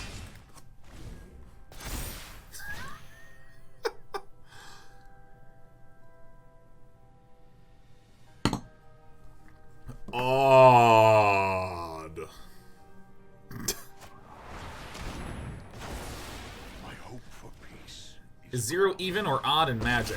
Stonky, 0 Sorry I'm late. is even in every single place where you can find Let's try this. your neighborhood zeros.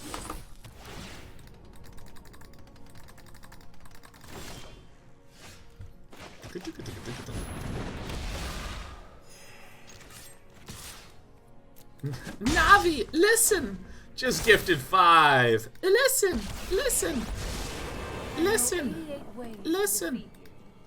Pick one. I don't like the Banishing Lights. That feels really weird to say out loud, but I think the Banishing Lights should be cut from the main deck.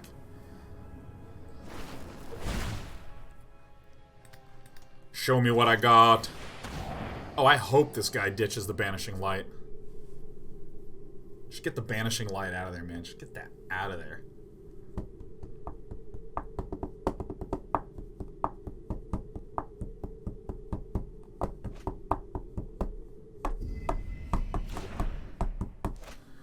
Yeah, even. Yeah, I'm gonna hop on out. I think Banishing Light actually sucks right now because against Rakdos decks they sack the target and it's just expensive removal. Against control decks, there's a lot of Teferi out there and they just bounce it. There's also Brazen Borrowers afloat. So what are you gonna do?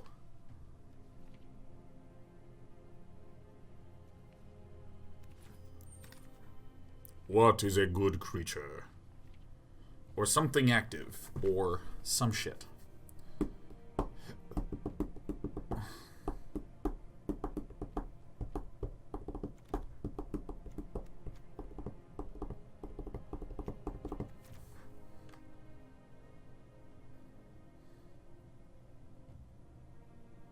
Now he listens. You cast one of my SC2 games back in the day. I also met you when you toured Riot Games in 2012. We awkwardly shook wet hands after grabbing a beer in Riot's PC bong. We'll always support you in watching forever. Those are good times, man. That was HGL times.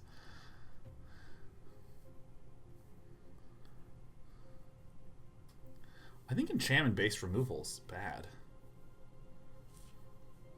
I think enchantment-based removal just stinks right now.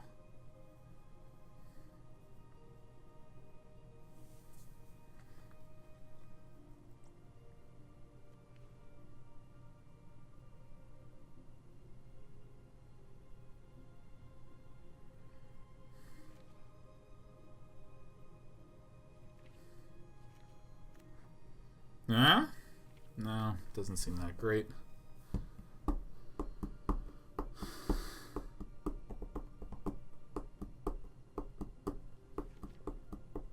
What's just a great white card? It's just like a super sick. You know, let's take a peek. Let's go to everything in this that's new, that's not black.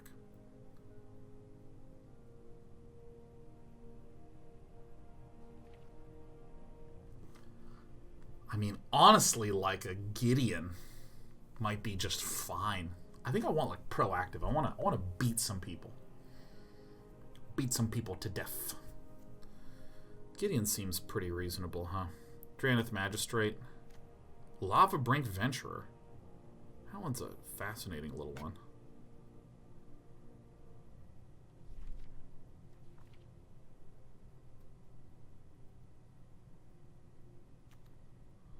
King Caesar, Ancient Guardian. Ah, look at this guy. There is no way that King Caesar, Ancient Guardian, is ever cool. Ever. Tithe Taker. Yeah, Tithe Taker could be... That could be a card. I think it only makes the... Oh yeah, that's not in Korea.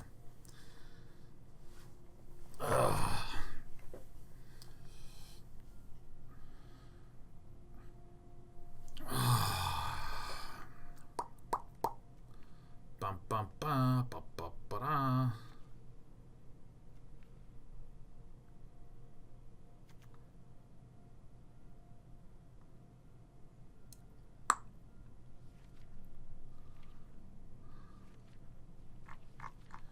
You know, I'm actually just feeling our good buddy Gideon.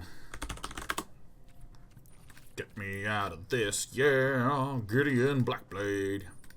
Keeps the curve identical. Good devotion provider with double white. Can give other friendly creatures vigilance, lifelink, or indestructible, right? Synergizes with our whatever it's called. Bander's card draw thingy. I think it's good. Zul says, Sean, you plan on going to or have gone to the East Coast? I'd probably say I will not be doing any travel for like a year and change. Thanks to everyone's favorite, very scary virus.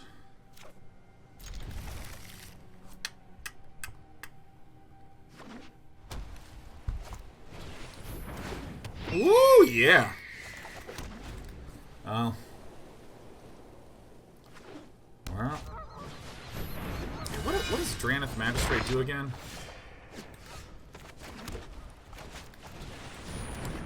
Well, this is a pickle. I think we might lose immediately. Drannith Magistrate is a... Your opponent can't cast spells from anywhere other than their hand.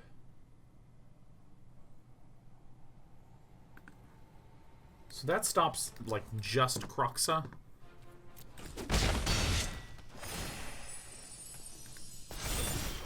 I think we are fully dead.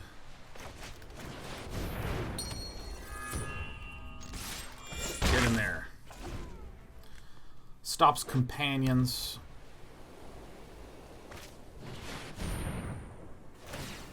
I guess it does stop light at the stage, huh? I mean, we're... Dude, mono white versus mono white is... I don't even care. I don't even care about this matchup. It, like, does not matter to me in the slightest.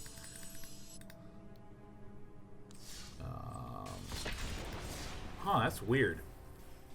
It doesn't stop cats from coming back. That's one, because that's an activated ability. Activated ability.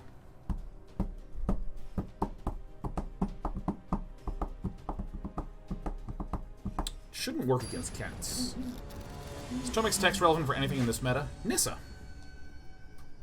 Nissa. Nissa. Issa. Issa. A.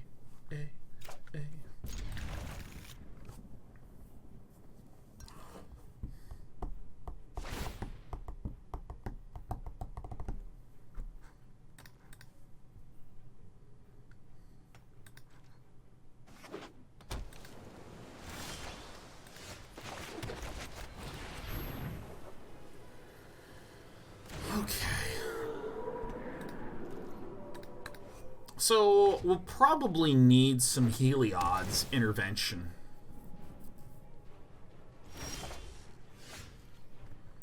Ooh, that Gideon Blackblade.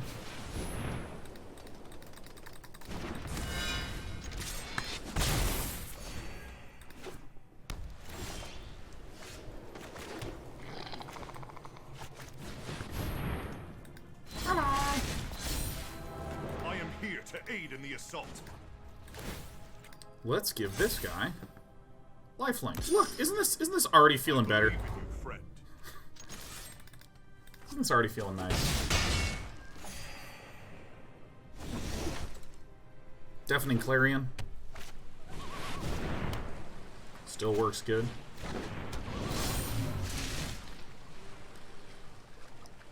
Farts.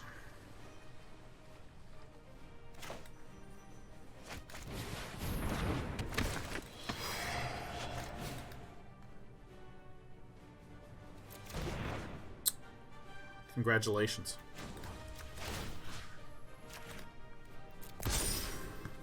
Prepare for battle. This actually works fine. See, this is good against enchantments as well.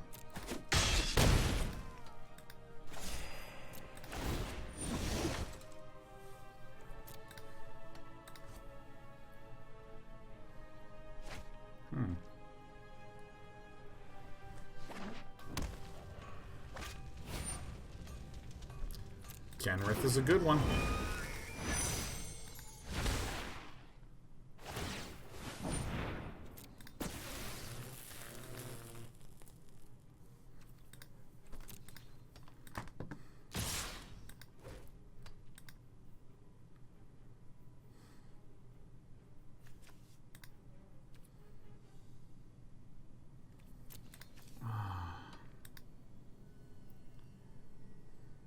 Trample does suck.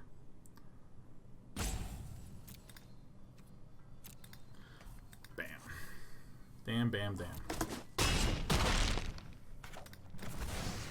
tried my best.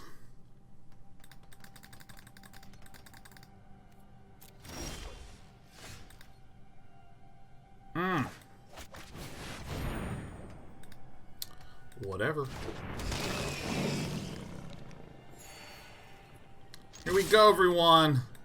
This guy's gonna gain 5 life.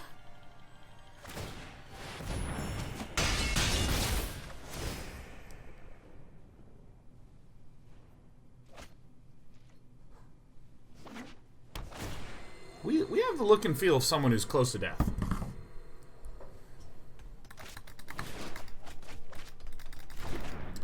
Boon of the Wishgiver is a very good card. You know what?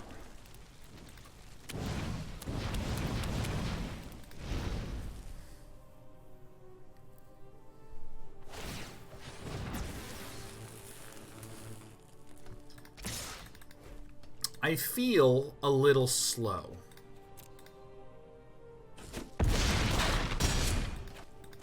Maybe we're actually still okay. Okay. Maybe we're actually still fine.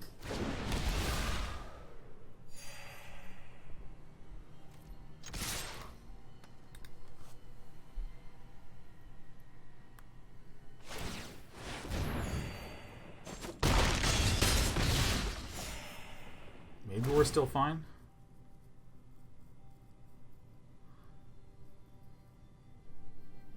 What do we think? I feel like I'm hungry for some cheaper cards. Trust me. You'll thank me later. Especially if I'm running a Lurrus. I've got it. Well, that sure hurts a whole bunch. Let's see, that's 10, 15, plus 3, plus 3, plus 3. Okay, yeah. I feel like maybe I need to, like, get in there a little bit more.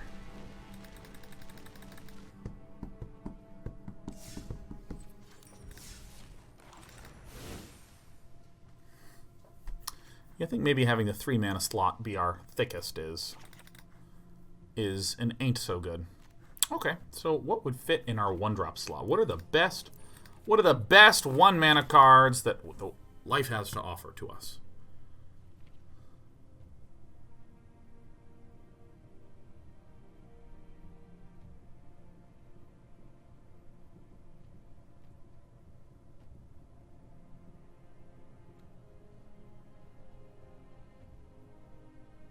Haunted Witness is going to help us more.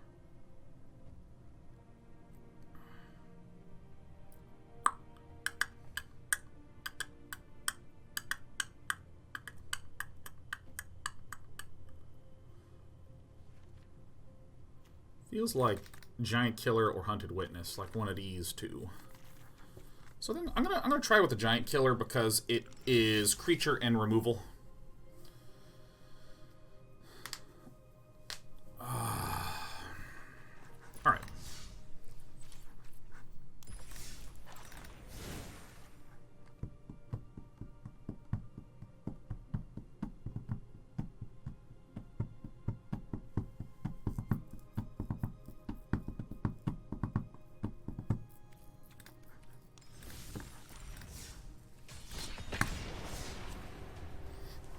Ouch. Still a little confused about our sideboarding plan, but maybe what I should do is I should just jump into best of 3. Maybe I should just jump into best of 3. Farts. Oh, God. I guess I keep this. I'm gonna try this.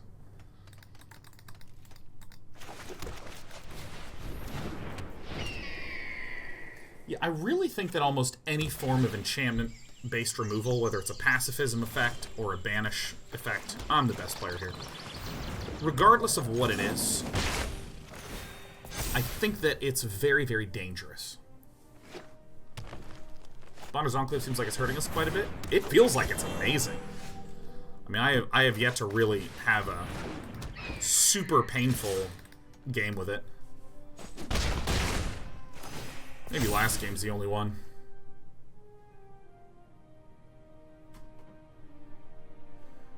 "24 lands still feels fine.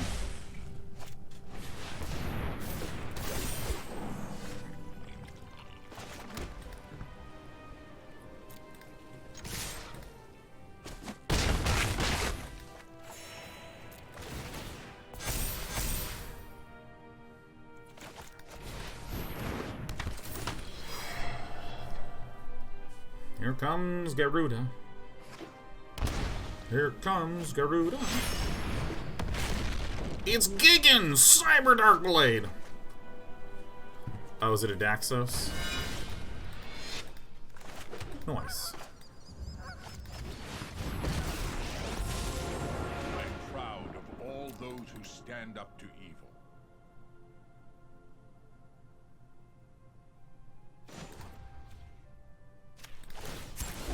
We thrive when we support one another.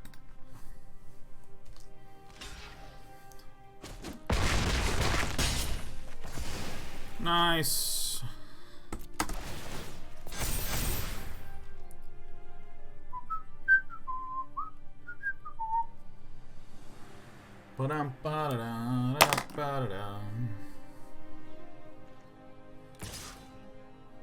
Goodbye, Ajani. I mean, this seems pretty straightforward. Yeah, I think having the giant killers makes sense. Gyruda! Are there any good one-mana flyers?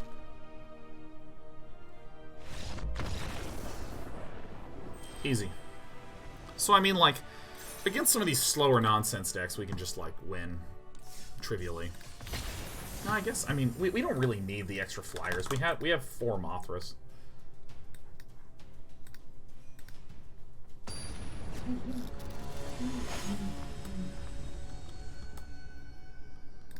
Yeah, there's the Adventure Fair. That's it.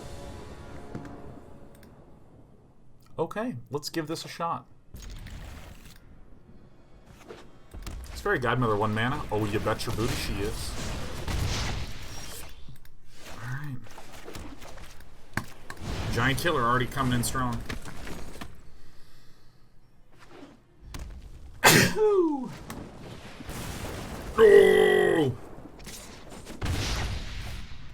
I mean, it stinks a little bit, but what are you gonna do?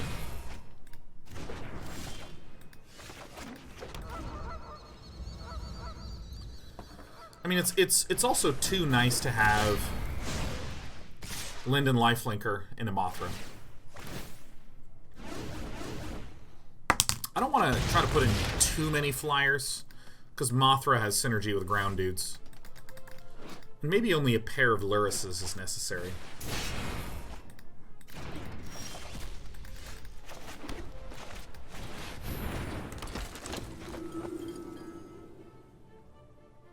I think I gotta not block once here. Yeah, I have to not block once. Leonard, she says, I just said bless you to Sean on my TV. Thank you, that's very sweet of you. Hey, Leonard, how'd the computer PC Biotronics go, huh?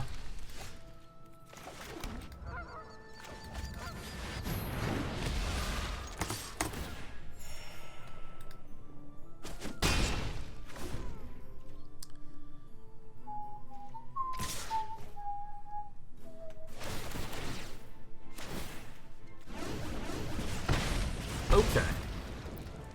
So I want to kill this one and this one. These are a higher likelihood of guaranteed kills.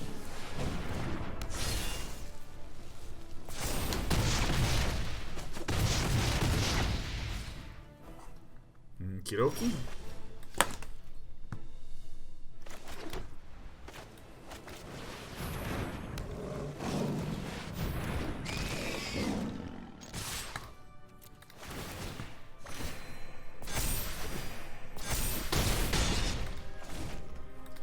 This looks pretty stable for us.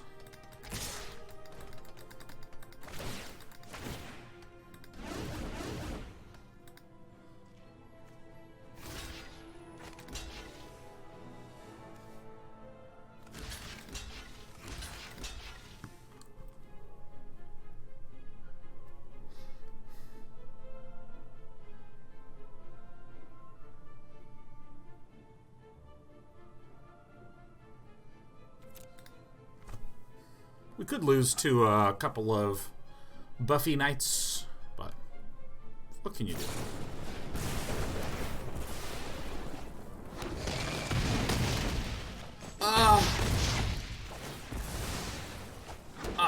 There it is.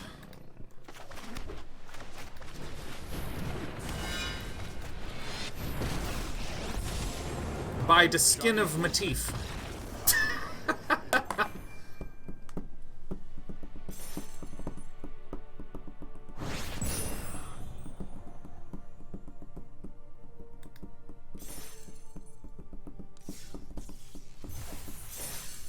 No, I think our opponent actually just... Okay, so we had a 4 health thing and a 2 health thing blocking his 3 damage thing. I don't think there's anything our opponent could have done. Yeah, I think our opponent just did what they wished to do.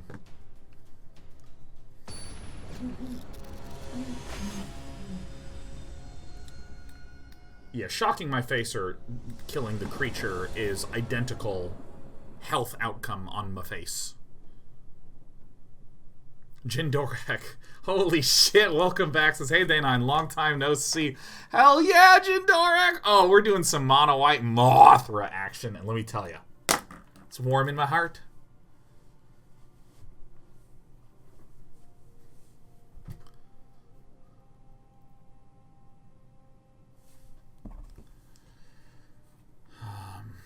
No, Lurrus lifelink would have never happened in the first place because the first strike damage would have killed it.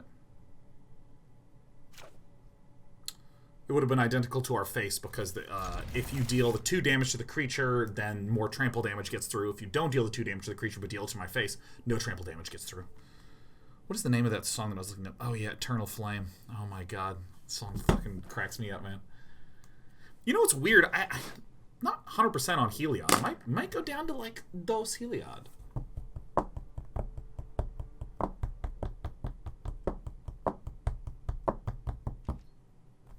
Nah, I think I'm talking crazy. Jindorak says, to be fair, I've been watching on the YouTubes. Oh, okay, well, of course, you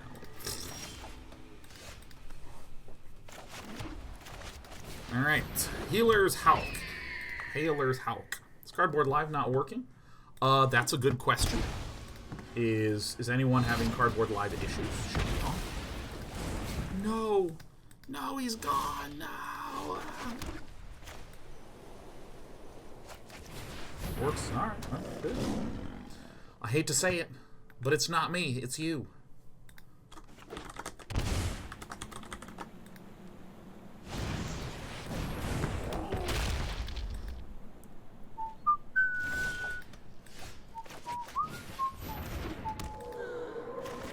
Yeah, why not? Let's play a Parable, huh?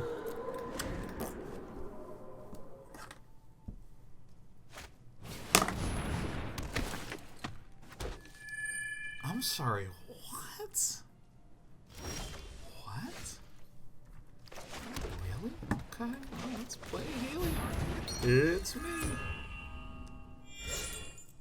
No, it is. Not even a little bit. So, maybe... Oh, we lose. There is no way to win this game at all. We are fucked. We are completely screwed. The chances of us winning this game are 0.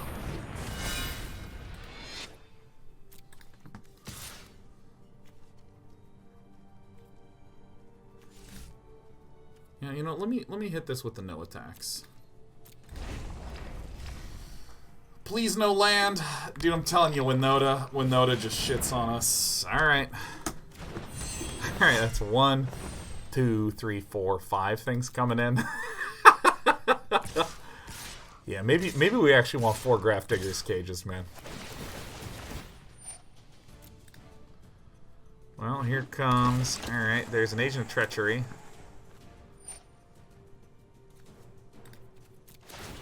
Yeah! Make this guy. Protection from blue, dude.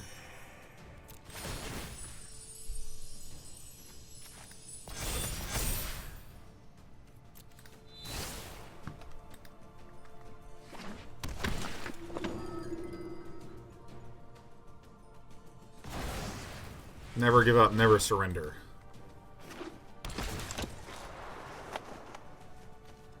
Okay. Okay. Alright, okay. Alright, okay. Okay, alright, okay. Okay, alright, okay. Okay. Alright, okay, okay. Mono White Mothra. Ah. So you know what? I like having a sideboard. Who's ready for the clowniest, easiest sideboard there ever were? kind of want, like, some instant speed of this.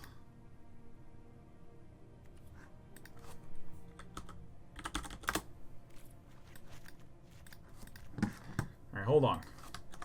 Day 9, mono, white. I'm Googling myself.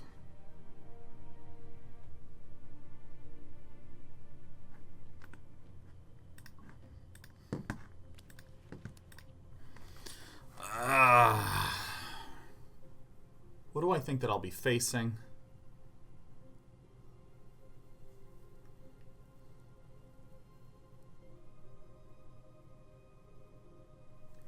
What's Light of Hope do? Never heard of that card. Light of Hope.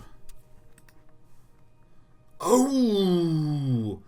Oh! Get into my shit, Light of Hope. Fuck yeah! Ah.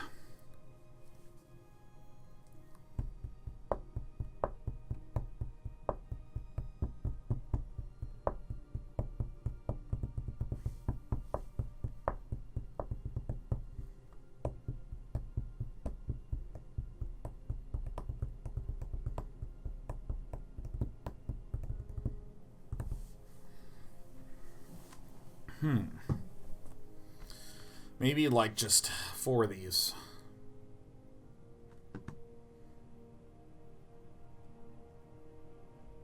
Hushbringer.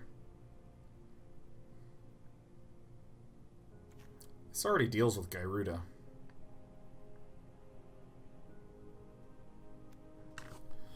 Already deals with Gyruda, or good old Grafdigger's Cage. And I actually... No, it doesn't. I looked that up. Grafdigger's Cage should, I thought.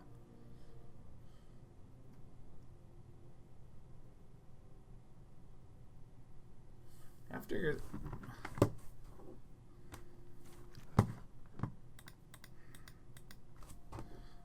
Because I thought that what we got to was Leyline does not. Also, Dawn of Hope just feels like it'll be straight up bad. Hear Me Out, Spyglass. There it is. That seems really good. Put in 2 different Spyglasses. Or, do I want Pirate or do I want... This reminds me of a good book.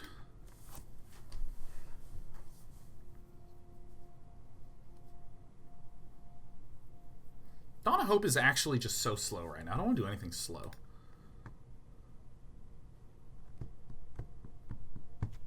Let's just see here.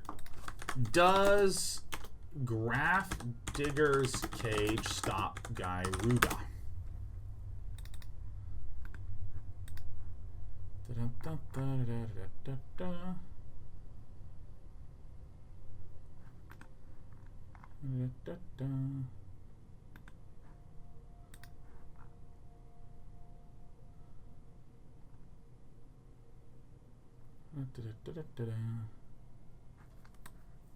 I'm thinking. Ba-ba-da-ba-da.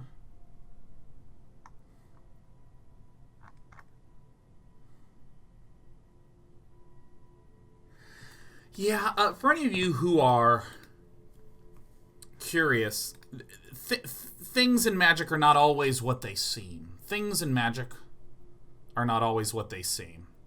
Intuitively, this should stop Gyruda, but sometimes things like enter exile, and then they're played from exile before they hit the graveyard. Things like that.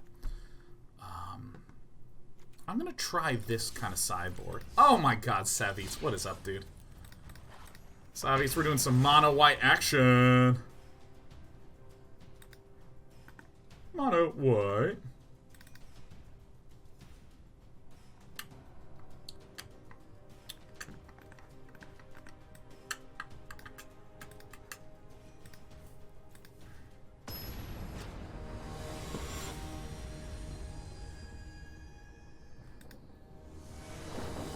Hushbringer seems really awesome against specifically Gyruda, but I'm trying to think of some things that are just like fully flexible.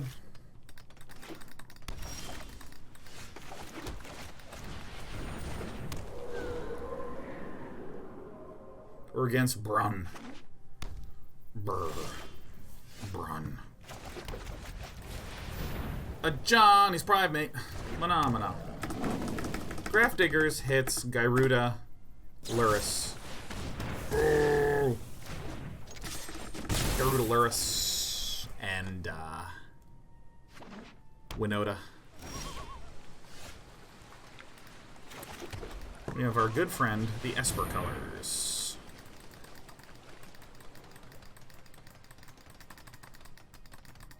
Eidolon of Obstruction for the sideboard. I struggle to see what would be super beneficial about the Eidolon of Destruction that we wouldn't already be doing. Alright, let's play it again. Alright, so this appears to be Simic Flash, so I'm going to need to go under. This should be removal and flashy, creature-y thingies. Did I not say Dimir? Did I say Simic? Nice. Well, that's what your pal Sean does and says. Can you repeat Birth of Meletus with Lurrus? Yeah, but I don't know if I need more mana. You know, I think we want to generally be a little bit on the speedy side.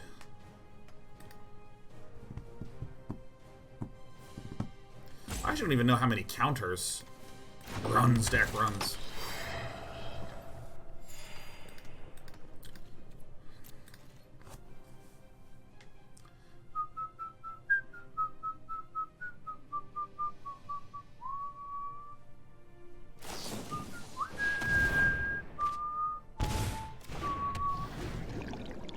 What is up, my friendly Octopal?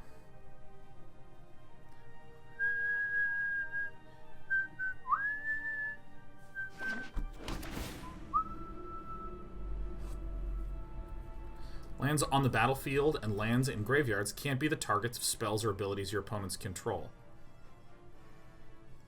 Huh. I don't think that this interacts with Kroxa trying to summon itself from the graves. Hello, it's me. Remember this card? Escape is a cost, not a target.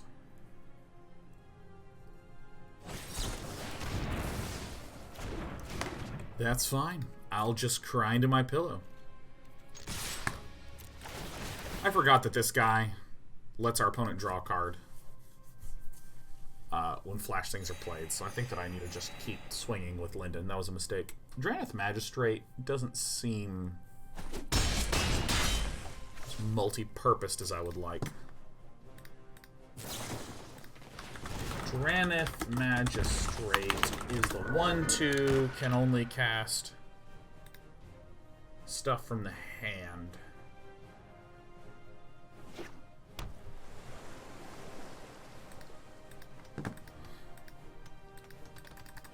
Stops companions, stops Kroxas. Tithe Taker might be our ticket against this deck.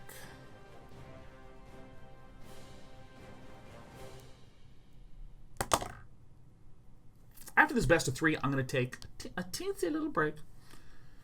Opponent can't cast spells from anywhere other than their hands.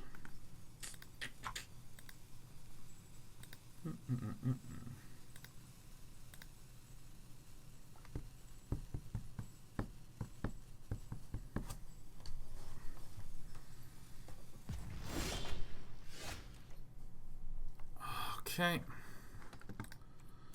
Alright, let's throw our bodies in. Bam, bam, bam.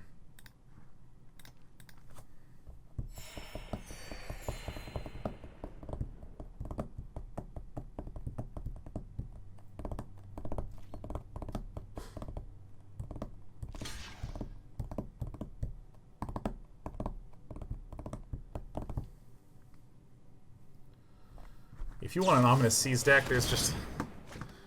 The Dirge Bat is a lovely old batware.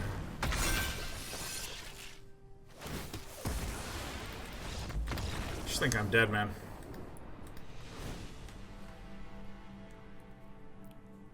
I don't really have anything good here, huh? To deal with this.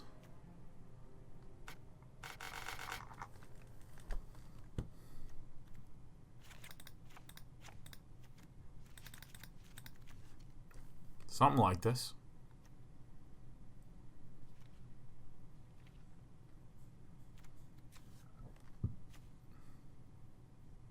We don't have a lot of good tools here, do we?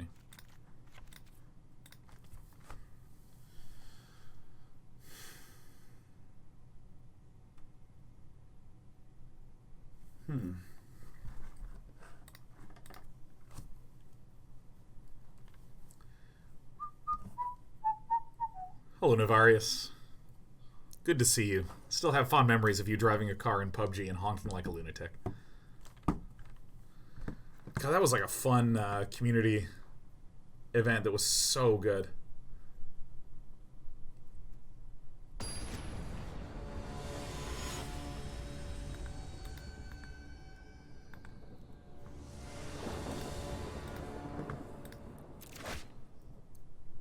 Oh. You probably know.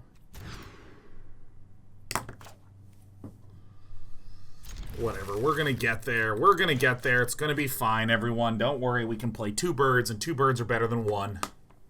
Yeah, we did a day-night festival where we did a custom PUBG in-house with only vehicles and crossbows, and nobody ever died. And it was impossible to read. It was impossible to read. It was so funny. Do I always get there? Oh, yeah. Now Heartless Act countered! Whoa! The Pridemates are very good. Very, very good creatures. You know, the way that you always beat a lot of these slower flash, or a lot of flash decks is just to kill them. Just to kill them, like, super quickly. Oh my god. We never didn't have it. I don't know if there's a 1-mana counterspell. Don't know if there is.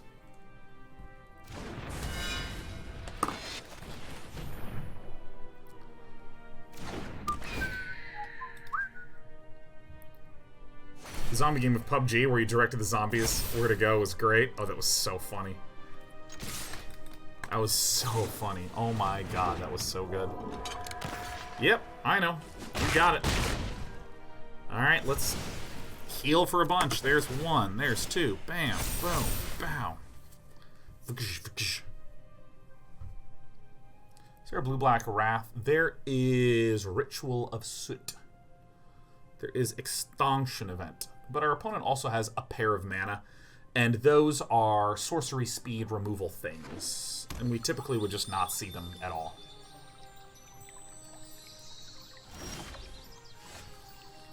I love to see it. I messed up. I missed 2 damage on this. Makey a mistake. That's all good. Oh yeah, Noxious Grasp is great against us.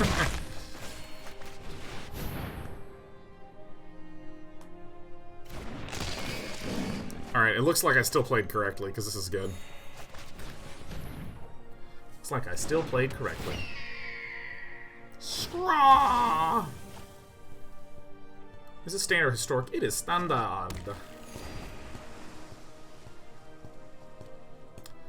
Ozolith is a pretty bad card all around. Most of the time you just want a creature, you know. I think I should have played this one first to be able to give this protection. But, you know, greed is good, is it not? There we go.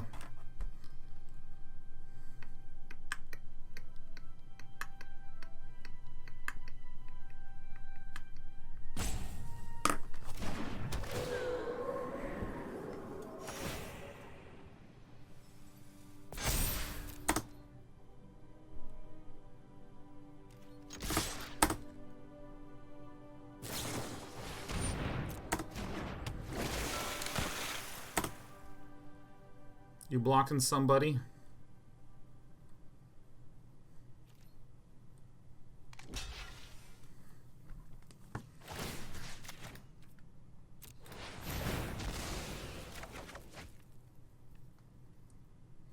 And then I can play it again next turn thanks to Lurrus.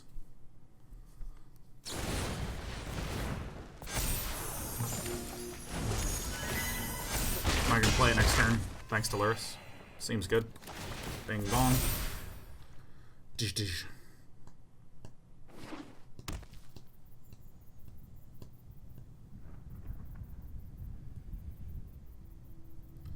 Yeah, Lurrus and Alseid feel really nice together. Alseid often felt like a card I didn't even want 4 copies of. Because it, like, wasn't a flyer.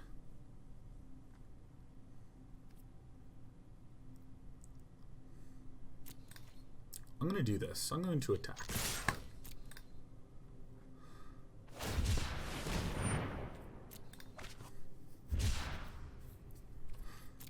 We expect this to fall down to make this 4.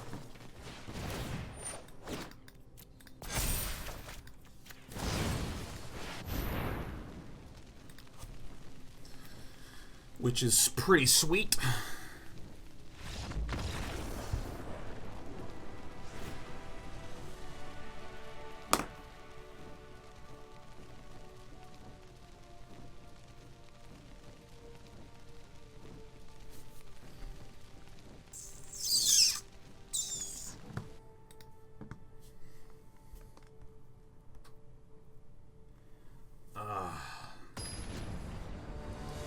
Yes, yes, yes.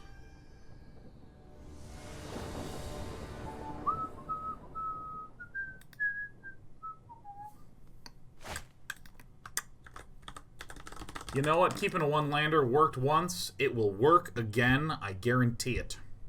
There's no way this won't work. It can't fail.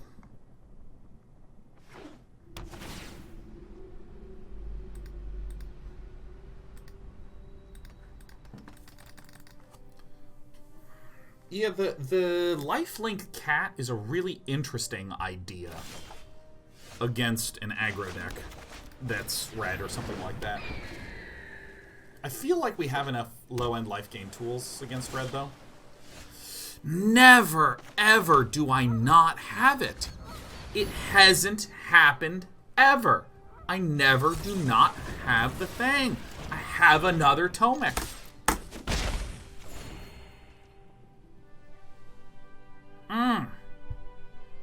You know what? I feel the grace of RN Jesus smiling on me right now. I know for a fact that we are going to get another land right here. It's incredible. Okay.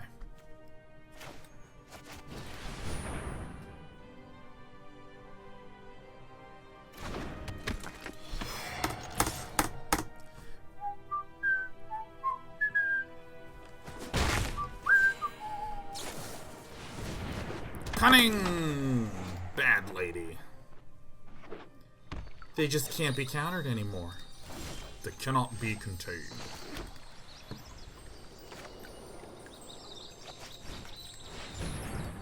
What do you think of this?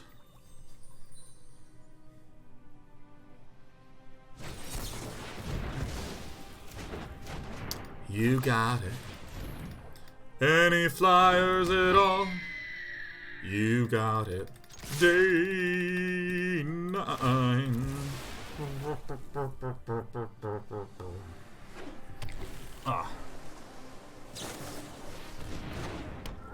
Spectral Sailor. Yes! Get that guy out of there. Look at my birds of the day. Just going to the bin to be resurrected yet again. Oh, I gotta. What I wouldn't give for a massage. There's no flash flyers that I fear. There's no flash flyers that I fear. I don't fear that.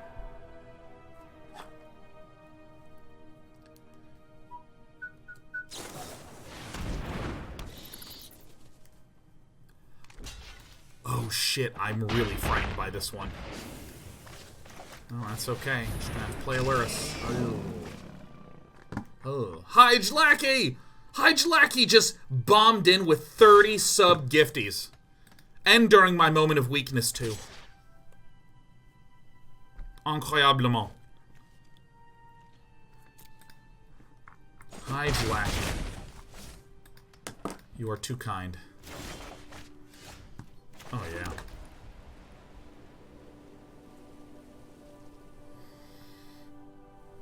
feel nearly certain that we will encounter some kind of pain here.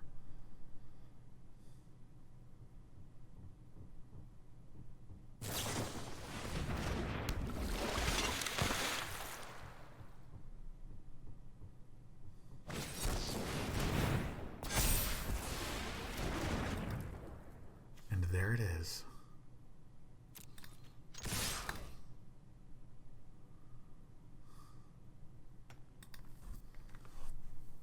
Supersonic electronic.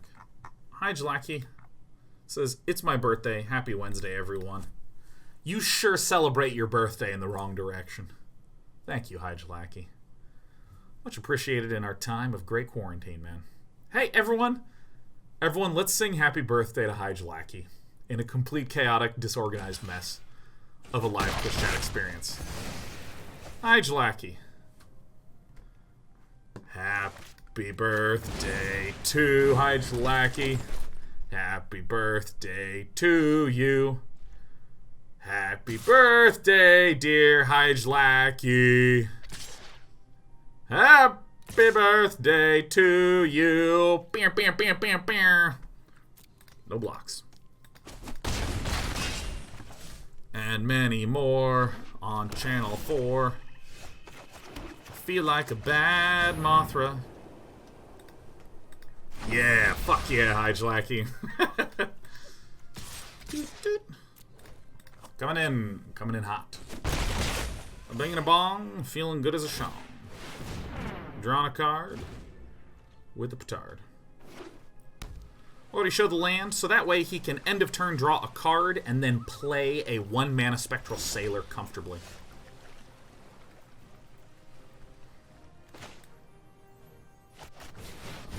Lurrus of the Dream, then.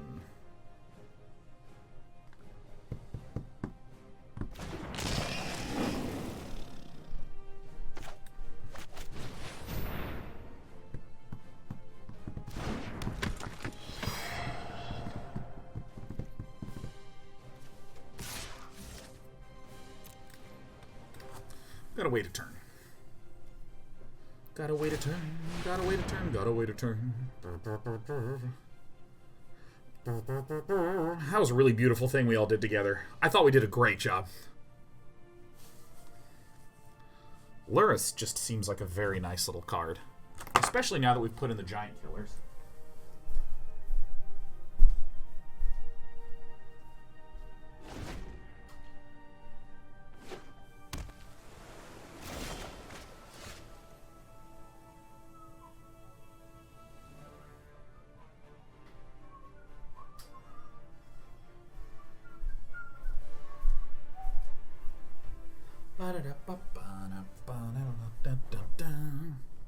Oh shit, yeah.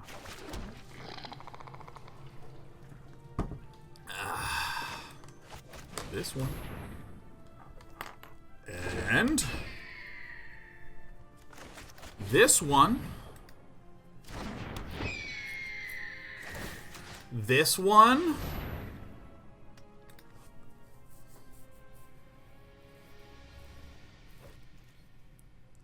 And then this one. Sig11 says, can you cast a spell half of Giant Killer off Lurrus? You cannot. Because you can only cast a permanent spell. So the adventure half is a instant spell.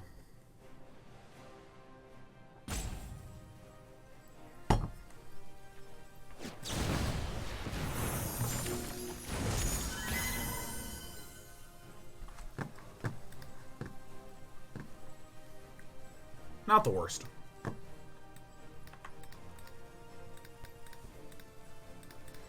Not the worst.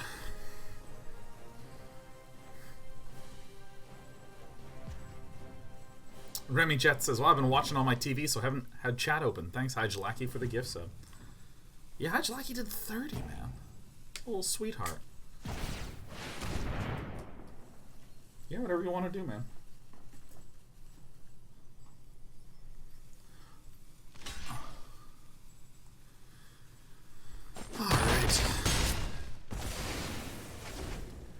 And away it goes. Sin healthy at 22 feels good.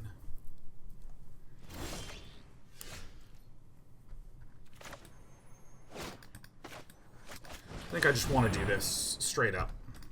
This is the first step to godliness. If it gets countered, we then tap this down and swing into the skies.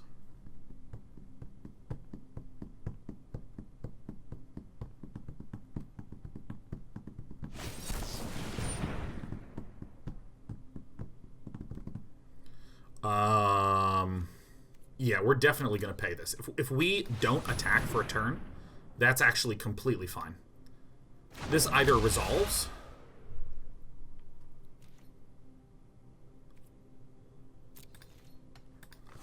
which is great, or opponent has another counter, which is great. Then we can play the Alseid of Life's Bounty. That's really good. Dude, Alseid of Life's Bounty with Mothra is amazing. Alseid of Life's Bounty with Lurrus is amazing. Oh my god.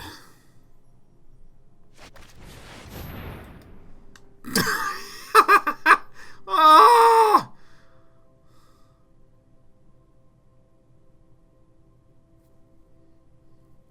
Feels like quite powerful. Feels like powerful.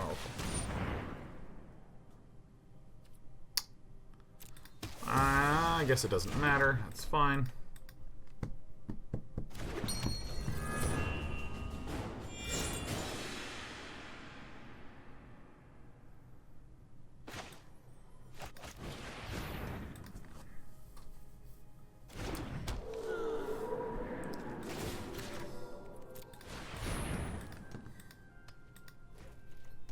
Okay.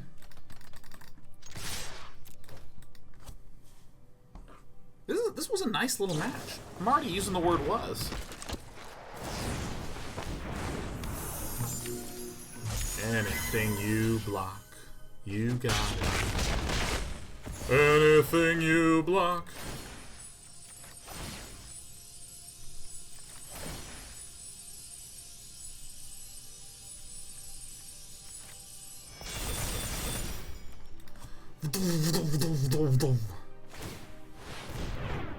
Look at this.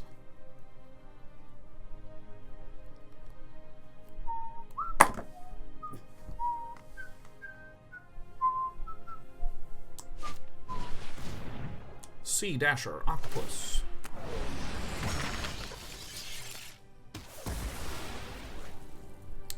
Super funny. Super funny.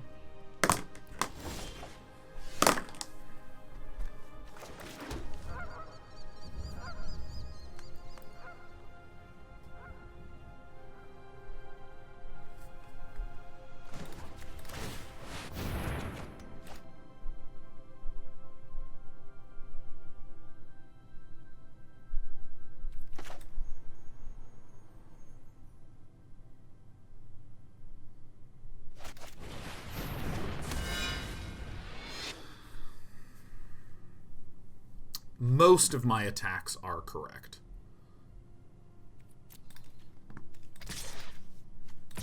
I will do the simple one then. Killed one.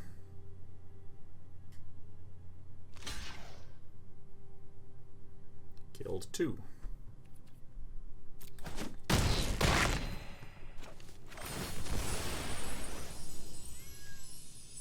This one.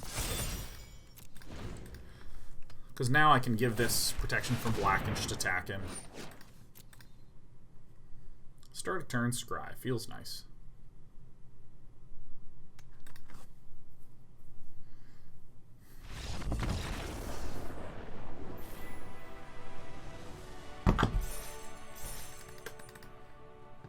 Alright, here's what we're going to do. I am enjoying our best of 3 mono white deck. I do want to take a break, stand up. I'm actually going to take a slightly longer break. As you heard me talking about, my legs are just feeling a little crampy lately. So I'm just going to take some nice steps around. We're going to do a 6-minute and 30-second break, and we're going to come back with some mono white life gain. And I was thinking of maybe closing out with some good old-fashioned Azorius control. All right, we'll be right back.